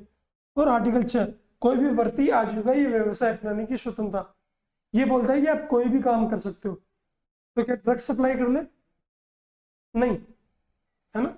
या कोई बम बनाना शुरू कर दे, वो भी व्यवसाय है? नहीं, ऐसा काम आप नहीं कर सकते तो देश की आंतरिक सुरक्षा को खतरा हो। तो व्यवसाय की भी कुछ लिमिटेशन है। तो भारत के जो संविधान निर्माता थे वो अपने से ज्यादा चालाक थे, तो उन्होंने पहले ही आर्टिकल 19(2) से आर्टिकल 19(6) के बीच में क्या कर दिया, इन चीजों पे प्रतिबंध लगा दिया है। ठीक है, तो ये क्वेश्चन तो होगा कि स्वतंत्र अधिकार 4 अनुच्छेदों द्वारा, कौन कौन से अनुच्छेद में? आर्टिकल 19 से आर्टिकल 22 तक, है ना। देखो, भाषण और अभिव्यक्ति की स्वतंत्रता के मूल अधिकार का प्रावधान है, तो किसमें? आर्टिकल 19(1) और इसमें भी भाषण और अभिव्यक्ति की स्वतंत्रता किसमें? आर्टिकल 19(1) का में दिया हुआ है। किसमें? आर्टिकल 19(1) का में। तो इसमें है आर्टिकल 19 सही हो जाएगा। स्वतंत्रता के अधिकार के भाग के रूप में निम्नलिखित से कौन सा बिना हथियार के शांतिपूर्ण ढंग से इकट्ठा होने की स्वतंत्रता के अंतर्गत नहीं आता? बिना हथियार के शांतिपूर्ण ढंग से इकट्ठा होने की स्वतंत्रता अभी दिया हुआ है ना इसमें, ये रहा। शांतिपूर्वक निरायुध सम्मेलन की स्वतंत्रता, है ना। या निरायुध यानी आयुध क्या होता है? हथियार, बिना हथियारों के, है ना। निरायुध के बिना हथियारों के, बिना हथियार की शांतिपूर्वक ढंग से इकट्ठा होने की स्वतंत्रता के अंतर्गत कौन सा नहीं आता है? तो क्या आप इस अधिकार का अभ्यास कर राज्य कानून बनाकर तर्कसंगत प्रतिबंध लगा सकता है ना। तो राज्य चाहे तो इस पर कोई प्रतिबंध लगा सकता है। तो ये बात बिल्कुल सही है, राज्य चाहे तो प्रतिबंध लगा सकता है, लगाता है ना। आर्टिकल 19 से आर्टिकल 19(2) से आर्टिकल 19(6) तक राज्य ने क्या किए? प्रतिबंधित तो लगाए। एकत्रित जनता जिनको हथियार नहीं रखना चाहिए, ये भी बिल्कुल सही बात है कि एकत्रित जनता हथियार नहीं होनी चाहिए। ये तो बोला हुआ है कि निरायुध, एक शब्द यूज किया गया है, क्या? निरायुध, यानी हथियार नहीं होनी चाहिए। तो जनता के पास हथियार नहीं होनी चाहिए। शांतिपूर्वक इकट्ठा होना चाहिए, इकट्ठा शांतिपूर्वक होना चाहिए। शांतिपूर्वक व निरायुध सम्मेलन, एक शब्द यूज किया है, शांतिपूर्वक व निरायुध सम्मेलन। लेकिन 11 अफसर जो अपना कर्तव्य नहीं निभाते, 11 अफसर जो अपना कर्तव्य नहीं निभाते, वो क्या इस स्वतंत्रता के अधीन आता है कि जो ऑफिसर अपना काम ठीक से नहीं कर रहे हैं, क्या उनका घेराव किया जा सकता है? ऐसा नहीं करना, ऐसा नहीं किया जा सकता। किसके तहत? अगर आप कोई अफसर काम नहीं कर रहा है तो उसकी शिकायत की जा सकती है, उसका घेराव नहीं किया जा सकता, है ना। आर्टिकल ए इसका सही आंसर हो जाएगा। ठीक है, भारतीय गणराज्य में संविधान कौन सा अनुच्छेद व्यक्ति की प्राण व दैहिक स्वतंत्रता के संरक्षण से संबंधित है?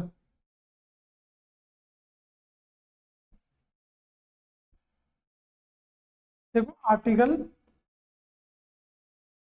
21 इसमें दिया हुआ है गरिमापूर्ण जीवन जीने का अधिकार। गरिमापूर्ण जीवन जीने का अधिकार, गरिमापूर्ण जीवन जीने का अधिकार या प्राण व दैहिक स्वतंत्रता का अधिकार, प्राण व दैहिक स्वतंत्रता का अधिकार।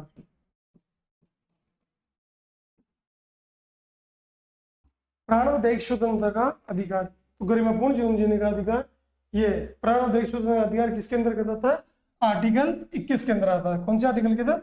आर्टिकल 21 के अंदर आता था। ये भी तो स्वतंत्रता का अधिकार है ना। तो प्राण व दैहिक स्वतंत्रता का अधिकार, कौन सा स्वतंत्रता? प्राण व दैहिक स्वतंत्रता या गरिमापूर्ण जीवन जीने का अधिकार। आर्टिकल 21 की संविधान में सबसे ज्यादा इंटरप्रिटेशन की है सुप्रीम कोर्ट ने। बार बार अगर कोई भी केस होता है तो सुप्रीम कोर्ट उसकी इंटरप्रिटेशन देके उसका कुछ व्याख्या करता है और उस व्याख्या से हमेशा कुछ ना कुछ कंक्लूजन निकल के आता है। जैसे अपन कुछ व्याख्याओं की बात कर ले, है ना, तो एक बार संविधान में ये बोला गया कि आप किसी भी, क्या, एक बोला कि निजता का अधिकार, कौन सा, निजता का अधिकार, निजता या बोल दो या एकांतता बोल दो, एकांतता का अधिकार।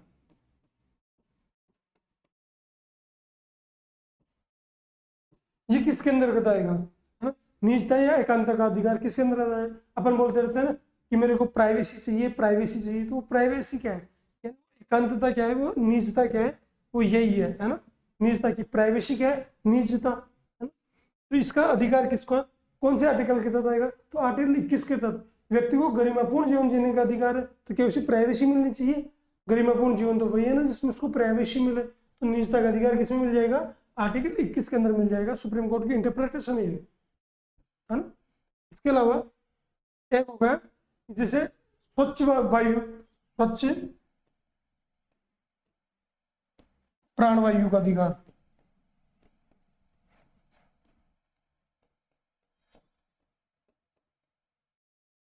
स्वच्छ प्राणवायु का अधिकार, है ना, कौन सा होगा, स्वच्छ प्राणवायु का अधिकार। इसके अलावा जिसे एक और चीज है ना, ये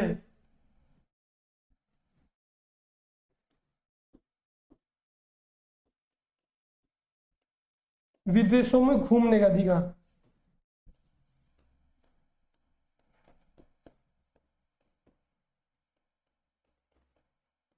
विदेशों में घूमने का अधिकार। अब यार ये विदेशों में घूमने की स्वतंत्रता, अधिकार नहीं स्वतंत्रता, विदेशों में घूमने की अधिकार बोल दो या घूमने की स्वतंत्रता, है ना, निजता या एकांतता का अधिकार हो गया या विदेशों में घूमने की स्वतंत्रता। तो 1978 में जो कौन सा बात था, मिनर्वा मिल्स नहीं है, 1978 में सुप्रीम कोर्ट ने जो ये आर्टिकल 21 है इसकी इंटरप्रिटेशन दी और उसमें बोला कि विदेशों में घूमने का अधिकार व्यक्ति की गरिमापूर्ण जीवन जीने से संबंधित है। किसे, व्यक्ति के गरिमापूर्ण जीवन जीने से संबंधित है ना। तो इसको भी क्या कर दिया, आर्टिकल 21 के अंतर्गत रख दिया, आर्टिकल 21 के अंतर्गत रख दिया। इसके अलावा 2018 में क्या कर दिया, 2018 में जीवन साथी चुनने का अधिकार,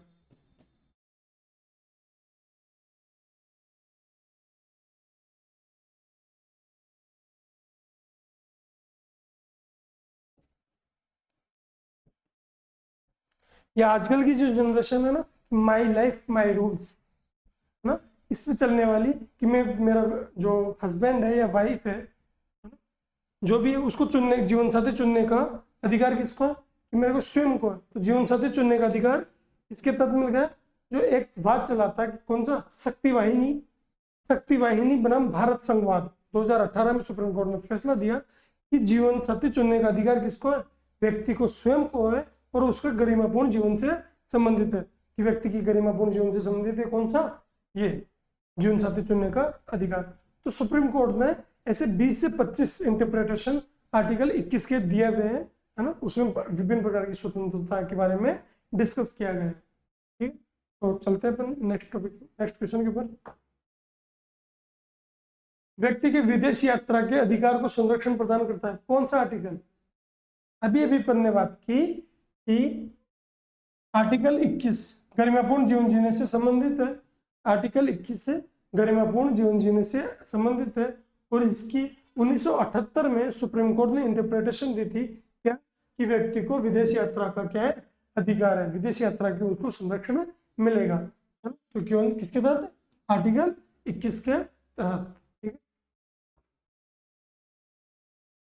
निम्नलिखित अधिकार में कौन सा अधिकार अनुच्छेद 19 और 19 डी और अनुच्छेद 19-21 को मिलाकर पढ़ने पर प्राप्त होता है।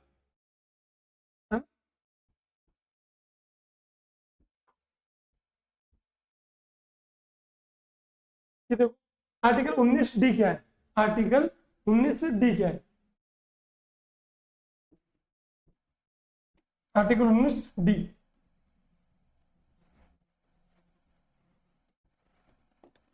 Plus article 21। आर्टिकल 21 तो बोलता है कि गरिमापूर्ण जीवन जीना चाहिए, है ना। और आर्टिकल 19D क्या बोलता है? आर्टिकल 19 1D, कौन सा? Article 19 1D।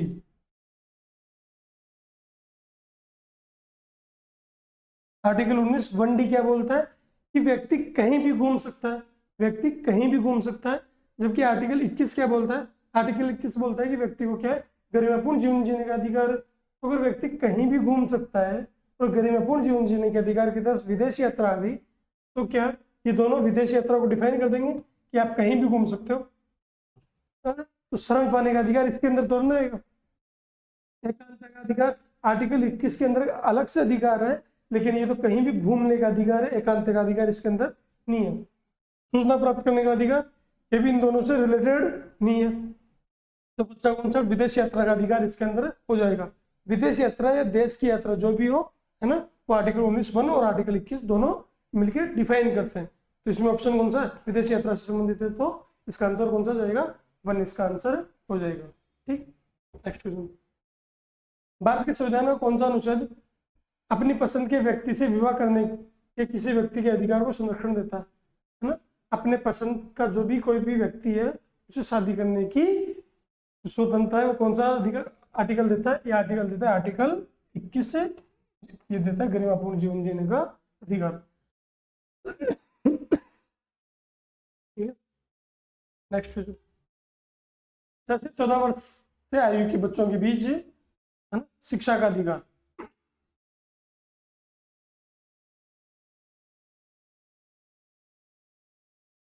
देखो 86वां कॉन्स्टिट्यूशन अमेंडमेंट्स, है ना, 86वां संविधान संशोधन अधिनियम 2002, 86वां संशोधन अधिनियम 2002 के तहत एक आर्टिकल जोड़ा गया। कौन सा आर्टिकल? Article 21A। कौन सा जोड़ा गया? Article 21A। आर्टिकल 21 के अंदर एक आर्टिकल जोड़ा गया, आर्टिकल 21A, और इसमें कहा गया है कि राज्य 14 वर्ष तक के बच्चों के लिए क्या करेगा? शिक्षा की व्यवस्था करेगा, है ना। इसमें क्या बोला कि राज्य 6 वर्ष से 14 वर्ष तक बच्चों के लिए निःशुल्क शिक्षा की व्यवस्था करेगा। निःशुल्क शिक्षा की व्यवस्था करेगा। फिर आर्टिकल 21A में क्या बोल दिया गया कि राज्य 6 से 14 वर्ष तक के बच्चों के लिए निःशुल्क शिक्षा की व्यवस्था करेगा। कौन से संविधान संशोधन? 86वां संविधान संशोधन के तहत। इसके तहत क्या होता है? बाद में 2009 में RTE एक्ट बनता है, जो कि 1 अप्रैल 2010 को जाके लागू हो जाता है। RTE act, right to education, शिक्षा का अधिकार अधिनियम, है ना। 6 से 14 वर्ष तक के बच्चों के लिए क्या करेगा? शिक्षा का अधिकार क्या करेगा? किसके अंदर आएगा? मूल अधिकार के अंदर का आर्टिकल 21A के अंदर मूल अधिकार ही है। ठीक है, तो मूल अधिकार के अंदर ये आ जाएगा। और ये नीति निर्देशक तत्वों में कौन सा? ये 0 से 6 वर्ष तक के बच्चे, उनको नर्सरी की जो शिक्षा है, जो बेसिक शिक्षा है ना, जो प्राइमरी एजुकेशन है, वो कौन प्रोवाइड करवाएगा? प्राथमिक जो शिक्षा है, बिल्कुल जो नर्सरी वाली शिक्षा, वो नीति निर्देशक तत्वों के तहत कौन प्रोवाइड करेगा? राज्य प्रोवाइड करवाएगा। ठीक है ना। कौन सा संविधान कौन सा अनुच्छेद दोष सिद्धि के संबंध में अभियुक्तियों को दोहरे दंड से संरक्षण प्रदान करता है? आर्टिकल 20, दोष सिद्धि के संबंध में संरक्षण।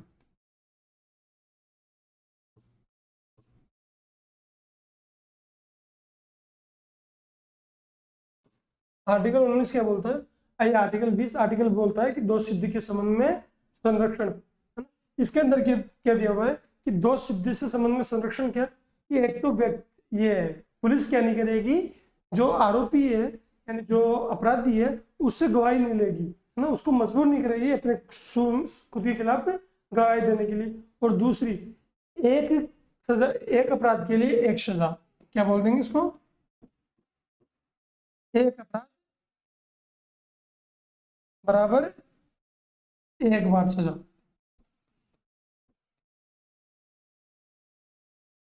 एक अपराध बराबर एक बार सजा, यानी जैसे कोई भी आरोपी है ना, उसने किसी को, जैसे उसने चोरी कर ली, चोरी करने से उसको कितनी सजा मिल गई, एक व्यक्ति है उसने चोरी कर ली, उसको 2 साल की जेल मिल गई, किनकी, 2 साल की जेल। तो एक बार चोरी करने पे केवल 2 साल की जेल मिलेगी, ऐसा नहीं है कि बाद में 2 साल के लिए और बढ़ा दिया जाए उसी चोरी के लिए, नहीं, एक बार अपराध एक बार सजा, है ना? एक एक अपराध नहीं, एक बार अपराध, एक बार अपराध एक बार सजा। तो यानी दोहरे दंड से क्या दिया गया है, संरक्षण दिया है। और स्व अभिशंसन क्या हुआ है, यानी खुद के खिलाफ गवाही देना, तो खुद के खिलाफ गवाही देने के लिए उसको मजबूर नहीं किया जा सकता, है ना। कौन से आर्टिकल के तहत, आर्टिकल 20 के तहत ऐसा किया गया है, किसके तहत, आर्टिकल 20 के तहत। ठीक है, नेक्स्ट क्वेश्चन, बंदी बनाए गए व्यक्ति के मौलिक अधिकारों की रक्षा, बंदी बनाए गए व्यक्ति के मौलिक अधिकारों की रक्षा कौन सा आर्टिकल करता है, उसके मौलिक अधिकारों की रक्षा कौन सा आर्टिकल करता है, अभी आर्टिकल 20 के बारे में अपन ने बात की ना, ये आर्टिकल 22, बंदी बनाए गए व्यक्ति के मौलिक अधिकारों की रक्षा, है ना। यानी आर्टिकल 22 में क्या दिया गया है, आर्टिकल 22 में दिया गया है कुछ परिस्थितियों में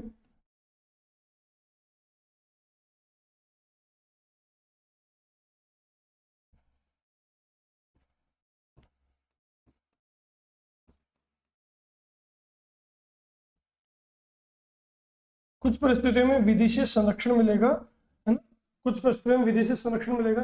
यानी क्या बोलता है, व्यक्ति के मौलिक अधिकारों की रक्षा क्या बोलती है कि अगर किसी व्यक्ति को हमने क्या किया, किसी व्यक्ति को जैसे बंदी बना लिया, किसी व्यक्ति को पुलिस ने पकड़ लिया, तो 24 घंटे के अंदर पुलिस क्या करेगी, 24 घंटे के अंदर पुलिस उस व्यक्ति को अदालत के समक्ष पेश करेगी, है ना। तो 24 घंटे के अंदर पुलिस उस व्यक्ति को अदालत के समक्ष क्या करेगी, पेश करेगी, है ना। तो कुछ परिस्थितियों में विधि से संरक्षण किससे, गिरफ्तारी से,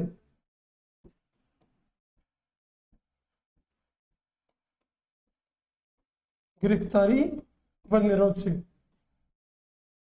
गिरफ्तारी से संरक्षण। यहाँ पर पुलिस क्या करेगी, गिरफ्तारी से संरक्षण प्रदान करेगी, कुछ परिस्थितियों में विधि से उसको संरक्षण मिलेगा। साथ में अगर किसी व्यक्ति को बंदी बनाया गया है, किसी व्यक्ति को अरेस्ट किया गया है, तो उस व्यक्ति को वजह भी बतानी होगी कि उसको क्यों अरेस्ट किया जा रहा है, तो ये भी तो उसके मौलिक अधिकार की बात हो गई। तो ये भी आर्टिकल 22 के अंतर्गत आएगा कि मौलिक अधिकारों की रक्षा किसके अंतर्गत हो जाएगी, आर्टिकल 22 के अंतर्गत हो जाएगी। ठीक है, नेक्स्ट, भारत के संविधान में शोषण के विरुद्ध अधिकार, भारत के संविधान में शोषण के विरुद्ध अधिकार कहां से कहां दिया हुआ है, अपन ने अभी बात की कि शोषण के विरुद्ध अधिकार, किसके विरुद्ध, शोषण के विरुद्ध,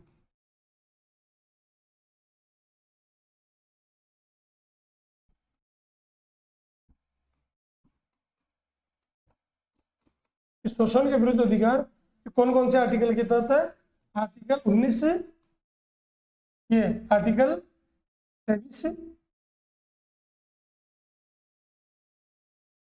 और 24, आर्टिकल 23-24 के अंतर्गत शोषण के विरुद्ध अधिकार दिया हुआ है। आर्टिकल 23 के अंदर क्या बात की गई है और आर्टिकल 24 के अंतर्गत क्या बात की गई है ना। तो आर्टिकल 23, आर्टिकल 23 क्या बोलता है, आर्टिकल 23 बोलता है मानव दुर्व्यापार,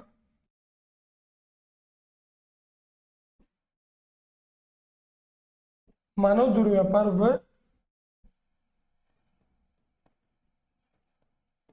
बंधुआ मजदूरी,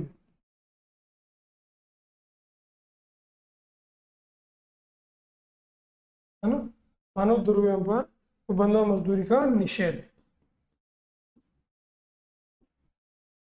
मानव दुर्व्यापार और बंधुआ मजदूरी का निषेध।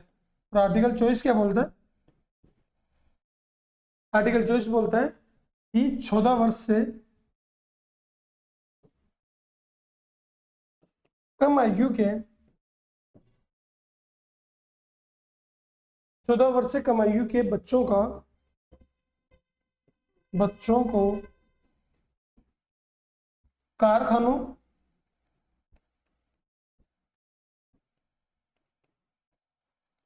व खनन इत्यादि खतरनाक कारखानों व खनन इत्यादि खतरनाक कार्यों से निषेध।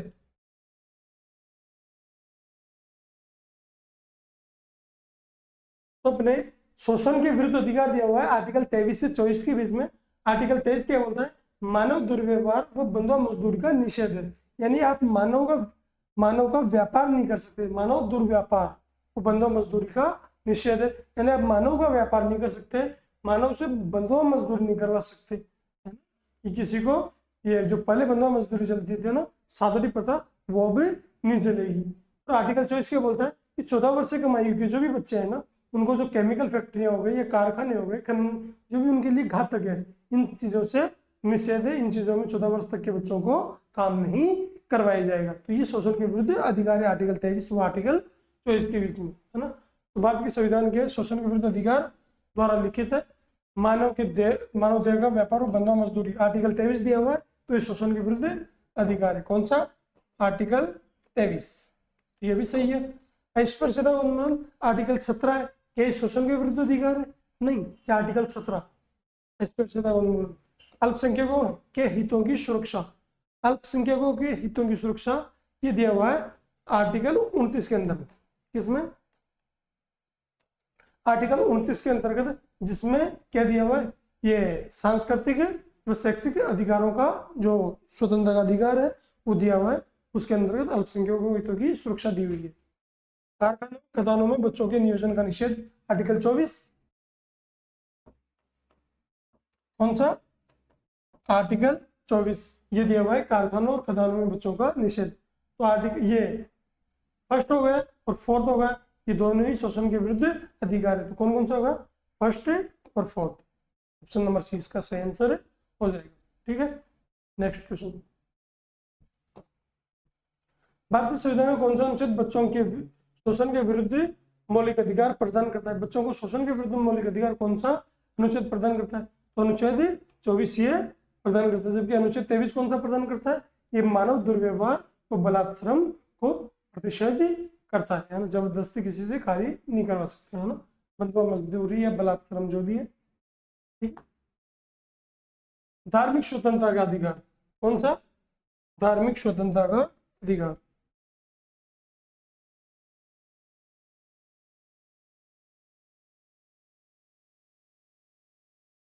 धार्मिक स्वतंत्रता का अधिकार, एक मिनट।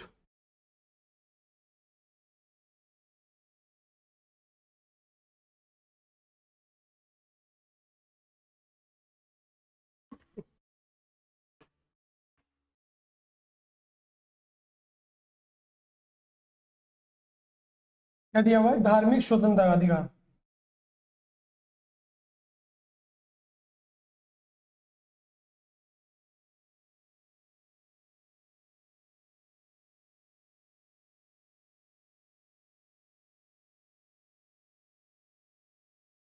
धार्मिक स्वतंत्रता का अधिकार कौन से आर्टिकल के तहत दिया हुआ है?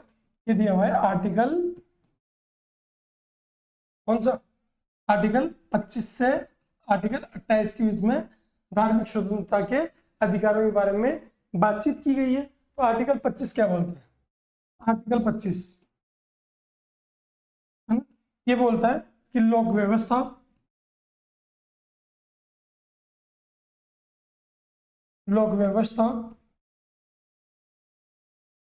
सदाचार,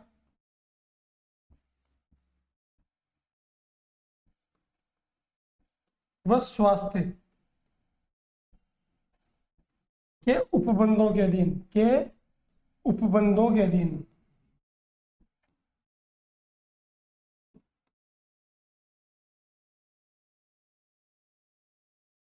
लोक व्यवस्था, सदाचार और स्वास्थ्य के उपबंधों के अधीन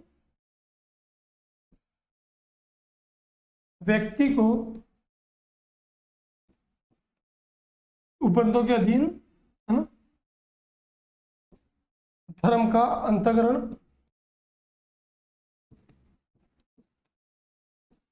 धर्म का क्या कर सकते हो आप, अंतःकरण कर सकते हो, यानी धर्म को अडॉप्ट कर सकते हैं, एवं धर्म का आचरण, धर्म का आचरण, धर्म का प्रचार प्रसार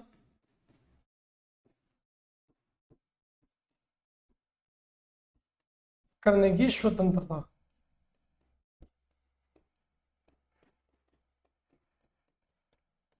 आर्टिकल 19, ये वो आर्टिकल 25 क्या बोलता है कि लोक व्यवस्था, सदाचार और स्वास्थ्य के उपबंधों के अधीन धर्म का अंतःकरण एवं धर्म का आचरण, प्रचार प्रसार करने की स्वतंत्रता है।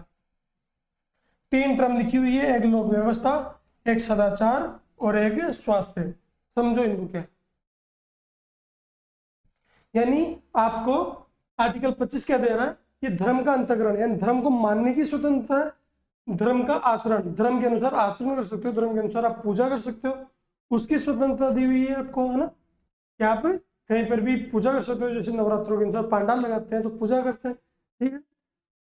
प्रचार प्रसार, अपने धर्म का प्रचार प्रसार भी कर सकते हो कि आप हिंदू धर्म से हो, मुस्लिम से हो, ईसाई, पारसी, यहूदी, जो भी हो, अपने धर्म का प्रचार प्रसार भी आप कर सकते हो। लेकिन लोक व्यवस्था, सदाचार और स्वास्थ्य के उपबंधों के अधीन रहते हुए, लोक व्यवस्था, सदाचार और स्वास्थ्य के उपबंधों के अधीन रहते हुए, यानी ऐसा नहीं होना चाहिए कि आप जैसे कोई भी निकाल रहे हो, जैसे मुसलमान मोहर्रम के दौरान जो ताजिए निकालते हैं या हिंदू गणेश उत्सव के दौरान जो झांकियां निकालते हैं, ऐसा नहीं होना चाहिए, इससे किसी प्रकार के दंगे भड़के, है ना। तो ऐसी चीजों से क्या होगा, इन चीजों से बचना होगा, यानी लोक व्यवस्था नहीं बिगड़नी चाहिए।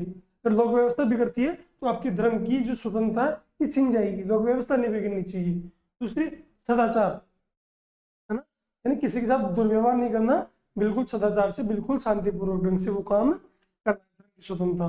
तीसरी, स्वास्थ्य, ऐसा नहीं होना चाहिए कि आपका स्वास्थ्य उससे बिगड़ जाए, है ना, उन चीजों पर भी ध्यान देना चाहिए। जैसे जैन धर्म में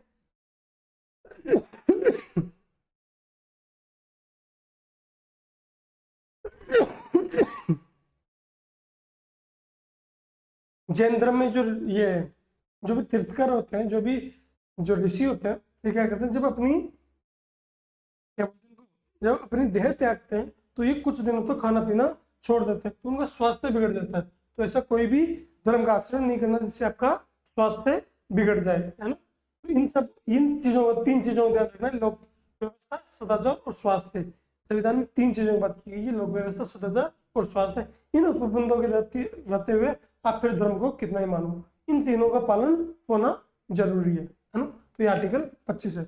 आर्टिकल 26 क्या बोलता है, आर्टिकल 26,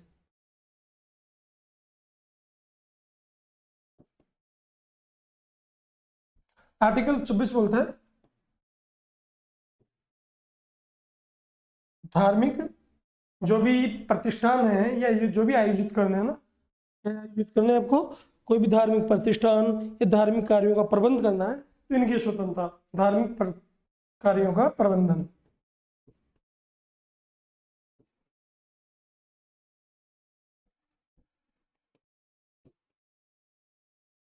धार्मिक कार्यों का प्रबंध की स्वतंत्रता, ये दिया हुआ है आर्टिकल 25 के अंतर्गत। क्या दिया हुआ है, धार्मिक कार्यों के प्रबंध की स्वतंत्रता, आर्टिकल 25 के अंदर दिया हुआ है धार्मिक कार्यों का प्रबंध की स्वतंत्रता। लेकिन यही 3 चीजों का ध्यान रखना, लोक व्यवस्था, सदाचार और स्वास्थ्य को।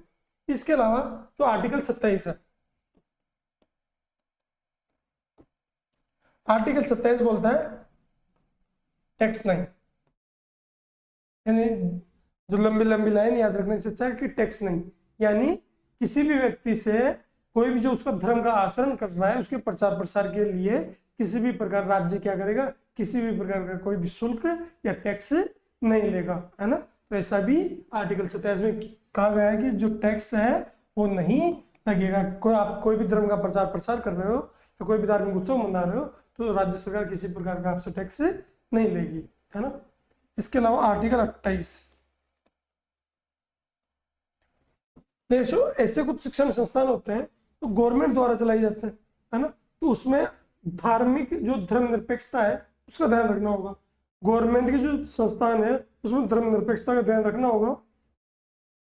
और अगर आप कुछ गतिविधि ऐसी कर रहे हो जो किसी धर्म विशेष से रिलेटेड है, जैसे हम जन्माष्टमी मना रहे हैं, किसमें जन्माष्टमी मना लेते हैं, स्कूलों में जो भी गवर्नमेंट स्कूल है उसमें जन्माष्टमी मना लेते हैं, तो ऐसा नहीं है कि आप मुस्लिम बच्चे को क्या करो कि आप जन्माष्टमी मनाओ, इसी मुस्लिम बच्चा जन्माष्टमी मनाना चाहता है तो ठीक है, नहीं मनाना चाहते तो उसको फोर्स नहीं कर सकते, है ना। तो धार्मिक शिक्षण संस्थाओं में धर्मनिरपेक्षता का चिंतन की अपने को ध्यान रखना होता है। तो धार्मिक शिक्षण संस्थानों की बात की गई आर्टिकल 28 के अंतर्गत, ठीक है।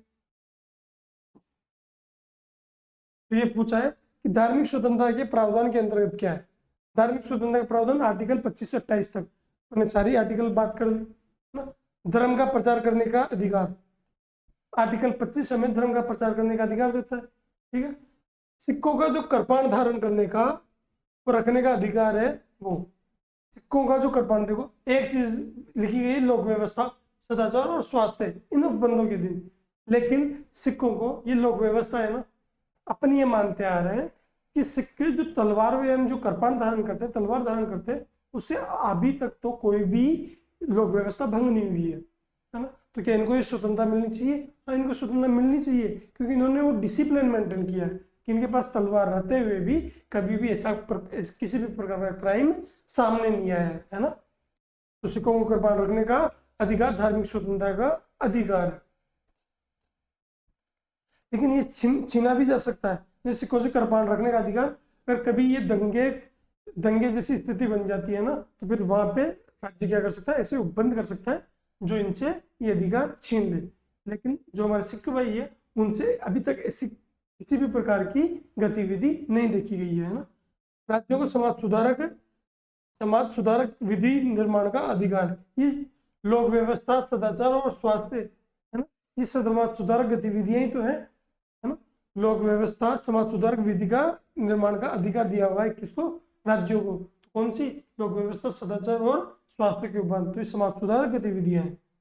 धार्मिक निकायों को लोगों का धर्म परिवर्तन करने का अधिकार, धर्म का प्रचार प्रसार कर सकते हो, आप किसी का जबरन धर्म परिवर्तन नहीं करवा सकते, है ना। तो यह अधिकार आपको कोई भी आर्टिकल नहीं देता, ये बात गलत है। तो 1, 2 और 3 बातें सही है। तो कौन सी? फर्स्ट, सेकंड और थर्ड तीनों बातें सही है। लेकिन आप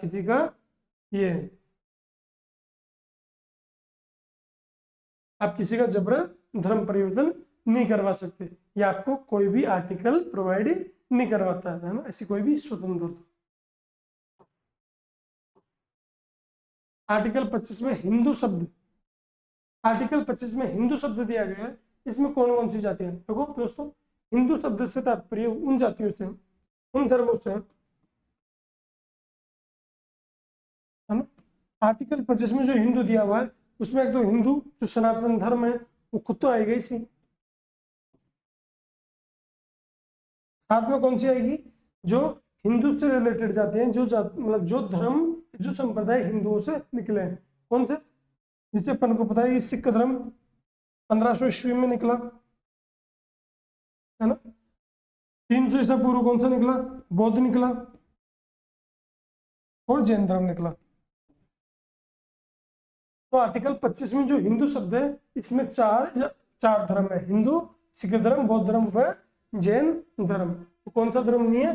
पारसी धर्म इसमें नहीं आएगा। बौद्ध, जैन और सिख तो इसमें है। इसके अलावा यहूदी, ईसाई वगैरह ये कोई भी धर्म आर्टिकल 25 के अंदर हिंदू धर्म में नहीं। आर्टिकल 26 में धार्मिक कार्यों के प्रबंध की स्वतंत्रता। कौन सा? धार्मिक कार्यों का प्रबंध करना है, लेकिन लोक व्यवस्था, सदाचार और स्वास्थ्य को मेंटेन करना है। लोक व्यवस्था को मेंटेन करनी है, सदाचार मेंटेन करना है और स्वास्थ्य मेंटेन करना है। ये 3 बातें आर्टिकल 25 में भी कही गई है, आर्टिकल 26 में भी ये बातें कही गई है ना। तो 1, 4 और 5, 1, 4, 5 ऐसा कौन सा ऑप्शन है? तो नंबर डी इसका सही आंसर हो जाएगा। ठीक, नेक्स्ट क्वेश्चन।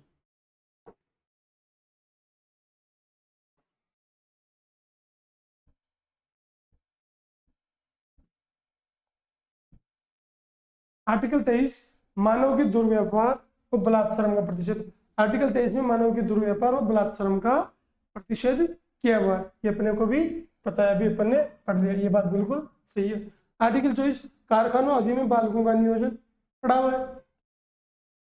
आर्टिकल 26 धार्मिक कार्यों का प्रबंध की स्वतंत्रता पढ़ा हुआ है। आर्टिकल 29 शिक्षण संस्थानों की स्थापना व प्रशासन करने का अल्पसंख्यक वर्गों का अधिकार, है ना। तो ये जो अपन पढ़ लेते हैं कि संस्कृति इसको अपन बोलते हैं कि सांस्कृतिक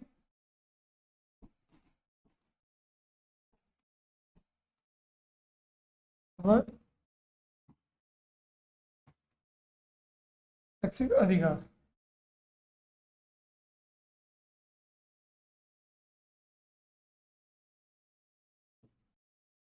ये कौन कौन से आर्टिकल के तहत है?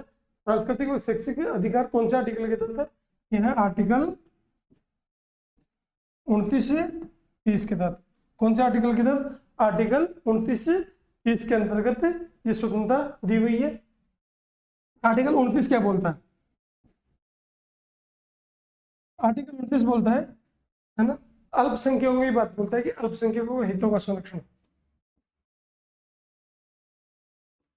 अल्पसंख्यकों के हितों का संरक्षण। आर्टिकल 29 बोलता है अल्पसंख्यकों के हितों का संरक्षण, जबकि जो आर्टिकल 30 है, जो आर्टिकल 30 है वो ये सेम बात बोलता है। कौन सी? शिक्षण संस्थानों की स्थापना और प्रशासन करने का अल्पसंख्यक वर्गों का अधिकार। आर्टिकल 30 क्या बोलता है? ये सेम बात बोलता है, शिक्षण संस्थानों की स्थापना और प्रशासन करने का अल्पसंख्यक वर्गों का अधिकार है, जबकि आर्टिकल 29 अल्पसंख्यक वर्गों के हितों का संरक्षण। अब अल्पसंख्यक कौन है ना, तो यहाँ पर अल्पसंख्यक वर्ग शब्द को डिफाइन किया गया है, यहाँ पर अल्पसंख्यक बराबर कौन से अल्पसंख्यक भाई? अल्पसंख्यक तो बहुत सारे हो सकते हैं, है ना। मुकेश अंबानी और जो गरीब व्यक्ति है, तो कौन अल्पसंख्यक है? मुकेश अंबानी जैसे लोग अल्पसंख्यक है यार। क्यों? क्योंकि जो ज्यादा पैसे वाले लोग हैं वो उनकी संख्या कम है, और गरीब लोग उनकी संख्या ज्यादा। तो मुकेश अंबानी ये लोग क्या हुए? अल्पसंख्यक हो गए, है ना। कुछ भाषा के आधार पर अल्पसंख्यक हो सकते हैं, है ना, कि इंग्लिश बोलने वाले कम है, हिंदी बोलने वाले ज्यादा। तो इंग्लिश बोलने वाले क्या हुए? भाषाई अल्पसंख्यक हो गए। कुछ लोग धर्म के आधार पर अल्पसंख्यक हो सकते हैं, है ना। तो ऐसे विभिन्न आधारों पर अल्पसंख्यक लोग हो सकते हैं। तो अल्पसंख्यक कौन सा अल्पसंख्यक की बात की गई है अपने आर्टिकल 29 और 30 में? तो इसमें की गई है धार्मिक व भाषाई अल्पसंख्यक।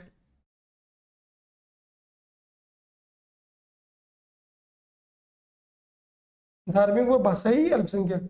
धार्मिक तो कौन से हो गए? जैसे मुस्लिमों को अल्पसंख्यक, जैन धर्म, सिख धर्म, ये अल्पसंख्यक हो गए। जैसे मदरसे स्थापित करना है मुस्लिमों को, तो शिक्षण संस्थानों की स्थापना और प्रशासन करने का अधिकार, तो किसके तहत? आर्टिकल 30 के तहत मदरसे स्थापित होते हैं। मदरसे आर्टिकल 30 के तहत स्थापित किए जाते हैं, है ना। तो क्यों? क्योंकि अल्पसंख्यकों को क्या है? अधिकार है शिक्षण संस्थानों की स्थापना करने का। ये आर्टिकल 29 के तहत नहीं है, आर्टिकल 30 के अंतर्गत आएगा। तो ये ऑप्शन सही हो जाएगा ना इसका, ये गलत हो गया, ठीक है ना। नेक्स्ट क्वेश्चन, भारतीय संविधान में कौन सा अनुच्छेद अल्पसंख्यकों को अपनी मनपसंद शिक्षण संस्थानों को स्थापित करने का अधिकार देता है? आर्टिकल 30। अभी अपन ने पढ़ा कि मदरसे स्थापित करने हो तो आर्टिकल 30 के अंदर, या कोई धार्मिक शिक्षण संस्थान है उसको स्थापित करो, उसका प्रशासन करो, इसका अधिकार आर्टिकल 30 प्रोवाइड करवाता है। भारतीय संविधान मान्यता देता है। भारतीय संविधान अभी अभी अपन ने बात की अल्पसंख्यक कौन से, है ना। धार्मिक, भाषाई, नरजातीय कौन से अल्पसंख्यक, या जो भी मनी के आधार पर अल्पसंख्यक कौन से अल्पसंख्यक? तो भारतीय संविधान धार्मिक और भाषाई अल्पसंख्यकों को क्या बोलता है? इनको अल्पसंख्यकों को मान्यता देता है, ठीक है। नेक्स्ट क्वेश्चन, संविधान के अंतर्गत मूल अधिकारों का संरक्षक कौन है? जो सर्वोच्च न्यायालय है उसको मूल अधिकारों का संरक्षक या संविधान का अभिभावक भी कहा गया है ना, सर्वोच्च न्यायालय।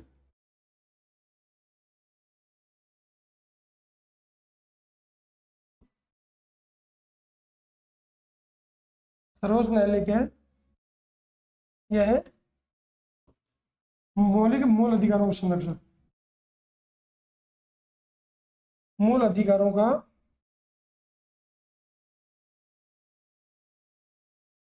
संरक्षक।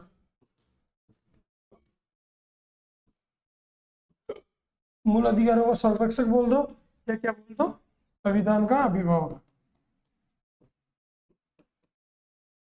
संविधान का अभिभावक किसको ये बोलेंगे, न्यायालय को या सुप्रीम कोर्ट को, है ना। क्यों, क्योंकि सुप्रीम कोर्ट आर्टिकल 13 क्या बोलता है, आर्टिकल 13 बोलता है कि राज्य ऐसा कोई भी विधि, ऐसा कोई भी कानून नहीं बना सकता जो मौलिक अधिकारों को कम करे, है ना। सुप्रीम कोर्ट को जो शक्ति दी हुई है वहां से न्यायिक पुनरावलोकन की। इसके अलावा आर्टिकल 32, कौन से, आर्टिकल 32 में दिया हुआ है संवैधानिक उपचारों का अधिकार। आर्टिकल 32 सुप्रीम कोर्ट को यह अधिकार देता है कि वो 5 प्रकार की रेट जारी करे। क्या करे, 5 प्रकार की रेट जारी करे और लोगों को प्रतिबंधित करे, 5 प्रकार की रेट जारी करके लोगों को प्रतिबंधित करे। और एक है आर्टिकल 226, कौन सा, आर्टिकल 226। आर्टिकल 226 ये सुप्रीम कोर्ट से रिलेटेड है और ये हाई कोर्ट से रिलेटेड है।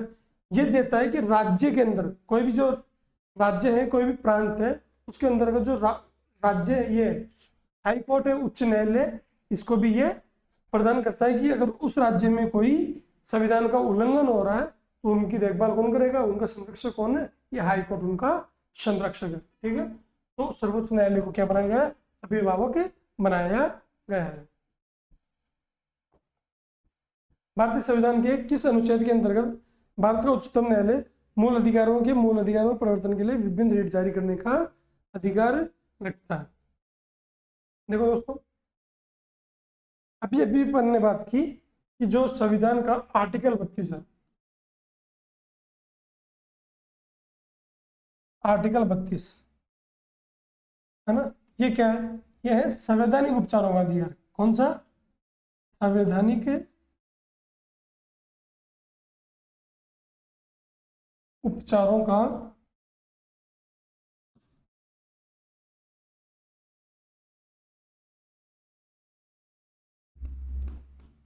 संवैधानिक उपचारों का अधिकार। संवैधानिक उपचारों का अधिकार ये क्या है, आर्टिकल 32 है। और संवैधानिक उपचारों के अधिकार के अंदर क्या दिया गया है, सुप्रीम कोर्ट को शक्ति दी गई है कि वो जो मौलिक अधिकार है उनके संरक्षण के लिए 5 प्रकार की रेट जारी कर सकता है। क्या जारी कर सकता है, 5 प्रकार की रेट जारी कर सकता है। जो कार्य प्रणाली है, कार्यपालिका है, इसको क्या कर सकता है, निर्देश जारी कर सकता है ना, 5 प्रकार की रेट जारी कर सकता है। संवैधानिक उपचारों के अधिकार के तहत कौन, सर्वोच्च न्यायालय। संवैधानिक उपचारों के अधिकार को डॉक्टर भीमराव अंबेडकर, इनको क्या कहा, इनको एक व्यक्ति है भीमराव अंबेडकर, बी आर अम्बेडकर। अंबेडकर ने क्या कहा, संविधान की आत्मा, क्या कहा, संविधान की आत्मा। जब अपन ने प्रस्तावना पढ़ी थी, उद्देशिका पढ़ी थी, तब अपन ने पढ़ा था कि संविधान की आत्मा किसे कहा जाता है। क्वेश्चन है डायरेक्ट, बिना कोई लपाट किए कि संविधान की आत्मा किसे कहा जाता है, तो अपन डायरेक्ट आंसर देंगे प्रस्तावना। लेकिन अगर क्वेश्चन पूछ ले कि भीमराव अंबेडकर ने संविधान की आत्मा किसे कहा, तो इन्होंने कहा आर्टिकल 32 संवैधानिक उपचारों के अधिकार को, है ना। जबकि नॉर्मल क्वेश्चन पूछ ले कि संविधान की आत्मा क्या है, तो वो प्रस्तावना है। जबकि भीमराव अंबेडकर का कथन देके पूछ ले तो क्या, संवैधानिक उपचारों का अधिकार आर्टिकल 32।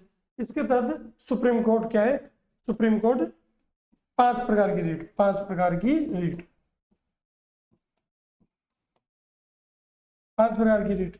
उसमें कौन सी है, पहली बंदी प्रत्यक्षीकरण, बंदी प्रत्यक्षीकरण, है ना। बंदी प्रत्यक्षीकरण ये क्या होता है, बंदी प्रत्यक्षीकरण होता है जो कोई भी अपराधी है उसको 24 घंटे के अंदर जज के सामने पेश करो, न्यायाधीश के सामने पेश करो। तो बंदी प्रत्यक्षीकरण, इसको बोलते हैं हेबियस कार्पस। क्या बोलते हैं,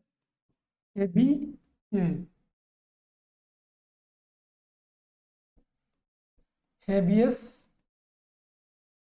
कार्पस, है ना, हेबियस कार्पस, बंदी प्रत्यक्षीकरण, है ना, हेबियस कार्पस। इसका अर्थ होता है सशरीर उपस्थित करो। क्या, कैसे उपस्थित करो, सशरीर उपस्थित करो, है ना। दूसरा ठीक है परमादेश, परमादेश इसको बोलते हैं मैंडेमस, मैंडेमस यानी परमादेश, यानी हम आदेश देते हैं। परमादेश का अर्थ क्या है, हम आदेश देते हैं कि तुम ये काम करो, है ना। तो ये एग्रीडिटी ये भी जारी होती है। एक होती है उत्प्रेषण, इसको इंग्लिश में बोलते हैं सर्टियोरी, सर्टियोरी, है ना। सर्टियोरी में क्या है, सर्टियोरी न्यायालय की जारी की, अधीनस्थ न्यायालय है उनके लिए जारी की जाती है कि तुम लोग ये काम करो, है ना। या कोई भी काम है तो जैसे कोई ऐसा केस आ गया जो हाई कोर्ट में पहुंच गया, जबकि उस पर सुनवाई कौन कर रहा है, लोअर कोर्ट उस पर सुनवाई कर रहा है, तो हाई कोर्ट लोअर कोर्ट को आदेश देगा कि तुम तुरंत इस काम को रोको और इस फाइल को मेरे पास पहुंचाओ। तो वो किसके तहत पहुंचाएगा, उस सर्टियोरी के तहत, उत्प्रेषण के तहत पहुंचाएगा। इसके अलावा एक होता है प्रतिषेध, यानी रोकना, काम रोकना, प्रतिषेध यानी काम रोकना। यानी उच्च न्यायालय क्या कर सकता है, उच्च न्यायालय, उच्चतम न्यायालय अपने जो लोअर कोर्ट है उसको, या फिर कोई भी जो लोअर कार्यपालिका है उसको आदेश दे सकता है कि तुम इस काम को तुरंत रोक दो, ये काम तो तुम्हारे कार्य क्षेत्र में नहीं है। इसके अलावा एक होता है अधिकार प्रत्यय,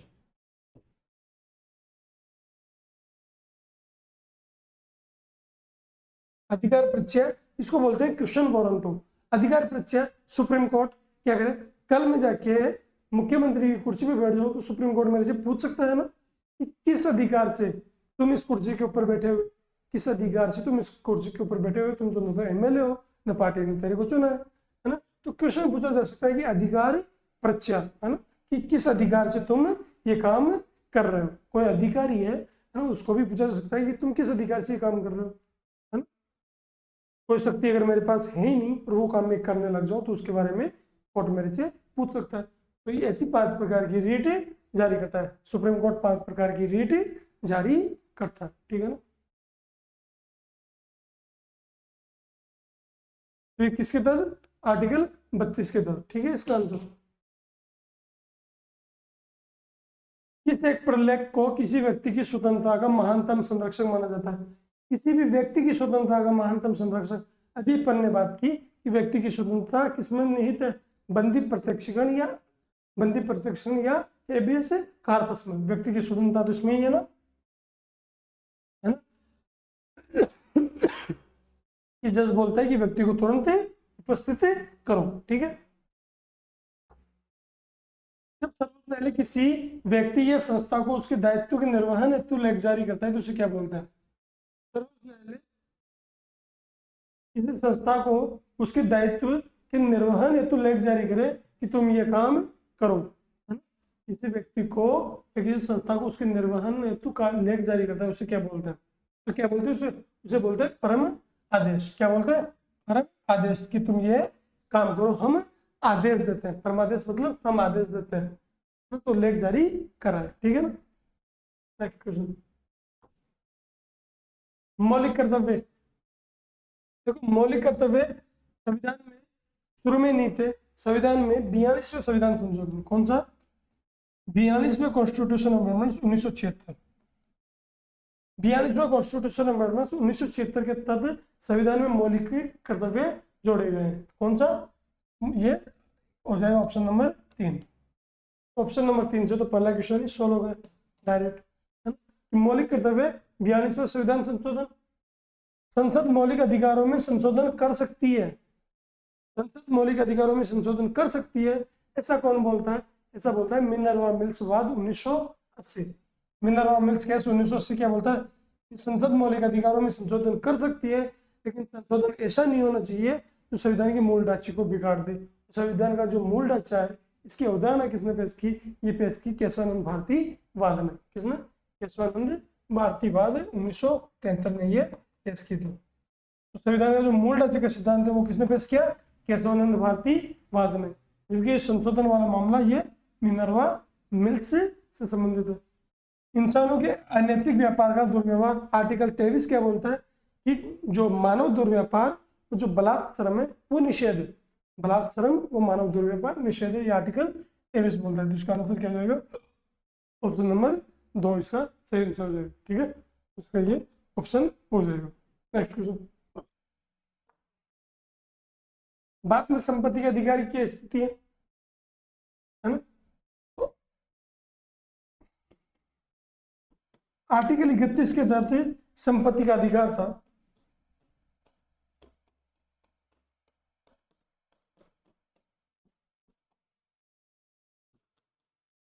आर्टिकल 31 के तहत संपत्ति का अधिकार मिला हुआ था, उसको अभी क्या कर दिया गया, उसको क्षीण कर दिया गया है। किसके तहत, 44वें कॉन्स्टिट्यूशन अमेंडमेंट 1978। पहले आर्टिकल 31 में संपत्ति का अधिकार था, तो ये क्या था, मौलिक अधिकार था, क्योंकि 32 से 35 तक, 12 से 35 तक तो क्या है, मौलिक अधिकार है। लेकिन अब इसको मौलिक अधिकारों की श्रेणी से हटा दिया और आर्टिकल 44वें संविधान संशोधन 1978 के द्वारा इसको किसमें शामिल कर दिया, इसको आर्टिकल 300 का, आर्टिकल 300 के तहत इसको क्या बना दिया, वैधानिक अधिकार बना दिया, मूल अधिकार की श्रेणी से इसको हटा दिया। कौन सा बना दिया, वैधानिक अधिकार बना दिया, या विधिक अधिकार बना दिया। तो क्या ये मूल अधिकार है, मूल अधिकार नहीं है, न तो मूल अधिकार है, नहीं विधिक अधिकार, यह ऑप्शन में गलत होगा। ये विधिक अधिकार है जो केवल नागरिकों को प्राप्त होता है या किसी भी व्यक्ति को प्राप्त होता है। किसको प्राप्त होता है, ये एक विधिक अधिकार है जो केवल नागरिकों को प्राप्त है। किसको प्राप्त है, केवल नागरिकों को प्राप्त है। संपत्ति रखने का अधिकार केवल नागरिकों को प्राप्त है ना। तो ये एक विधिक अधिकार है, तो ऑप्शन नंबर ए इसका सही आंसर हो जाएगा। ठीक है, उस मौलिक अधिकार का चयन करें जो भारतीय नागरिकों को प्राप्त है परंतु गैर नागरिकों को नहीं। तो भाषा में अभिव्यक्ति की स्वतंत्रता, या कोई भी जैसे पाकिस्तान का नागरिक भारत में आया, पाकिस्तान का कोई व्यक्ति, तो क्या उसको आप वहाँ अभिव्यक्ति की स्वतंत्रता दे सकते हो। वो भारत में आए, भारत में आके भारत की बुराई करे, क्या ये चलेगा, नहीं चलेगा। तो वहाँ के अभिव्यक्ति की स्वतंत्रता भारतीय नागरिकों को प्राप्त है, किसी विदेशी नागरिकों को ये प्राप्त नहीं है। तो ये ऑप्शन हो जाए गलत। तो कानून की समक्ष क्षमता मतलब ये क्या होगा, भारतीय नागरिकों को प्राप्त है किंतु गैर नागरिकों को नहीं। तो कौन सा, ये ऐसा ऑप्शन है जो भारतीय नागरिकों को प्राप्त है, गैर नागरिकों को ये नहीं है। कानून की समक्ष क्षमता, कानून की समक्ष तो यार कोई अमेरिकी नागरिक हो, भारतीय नागरिक हो, पाकिस्तान नागरिक हो, सबको सब कानून तो समान दृष्टि से देखेगा, है ना। तो कानून अगर कोई भी अपराध होता है तो समान सजा भी समान मिलेगी। तो ये बिल्कुल क्या होगा कि भारतीय नागरिकों को भी प्राप्त है और ये गैर नागरिकों को भी प्राप्त है। तो इस क्वेश्चन के अनुसार तो ये तो गलत होगा।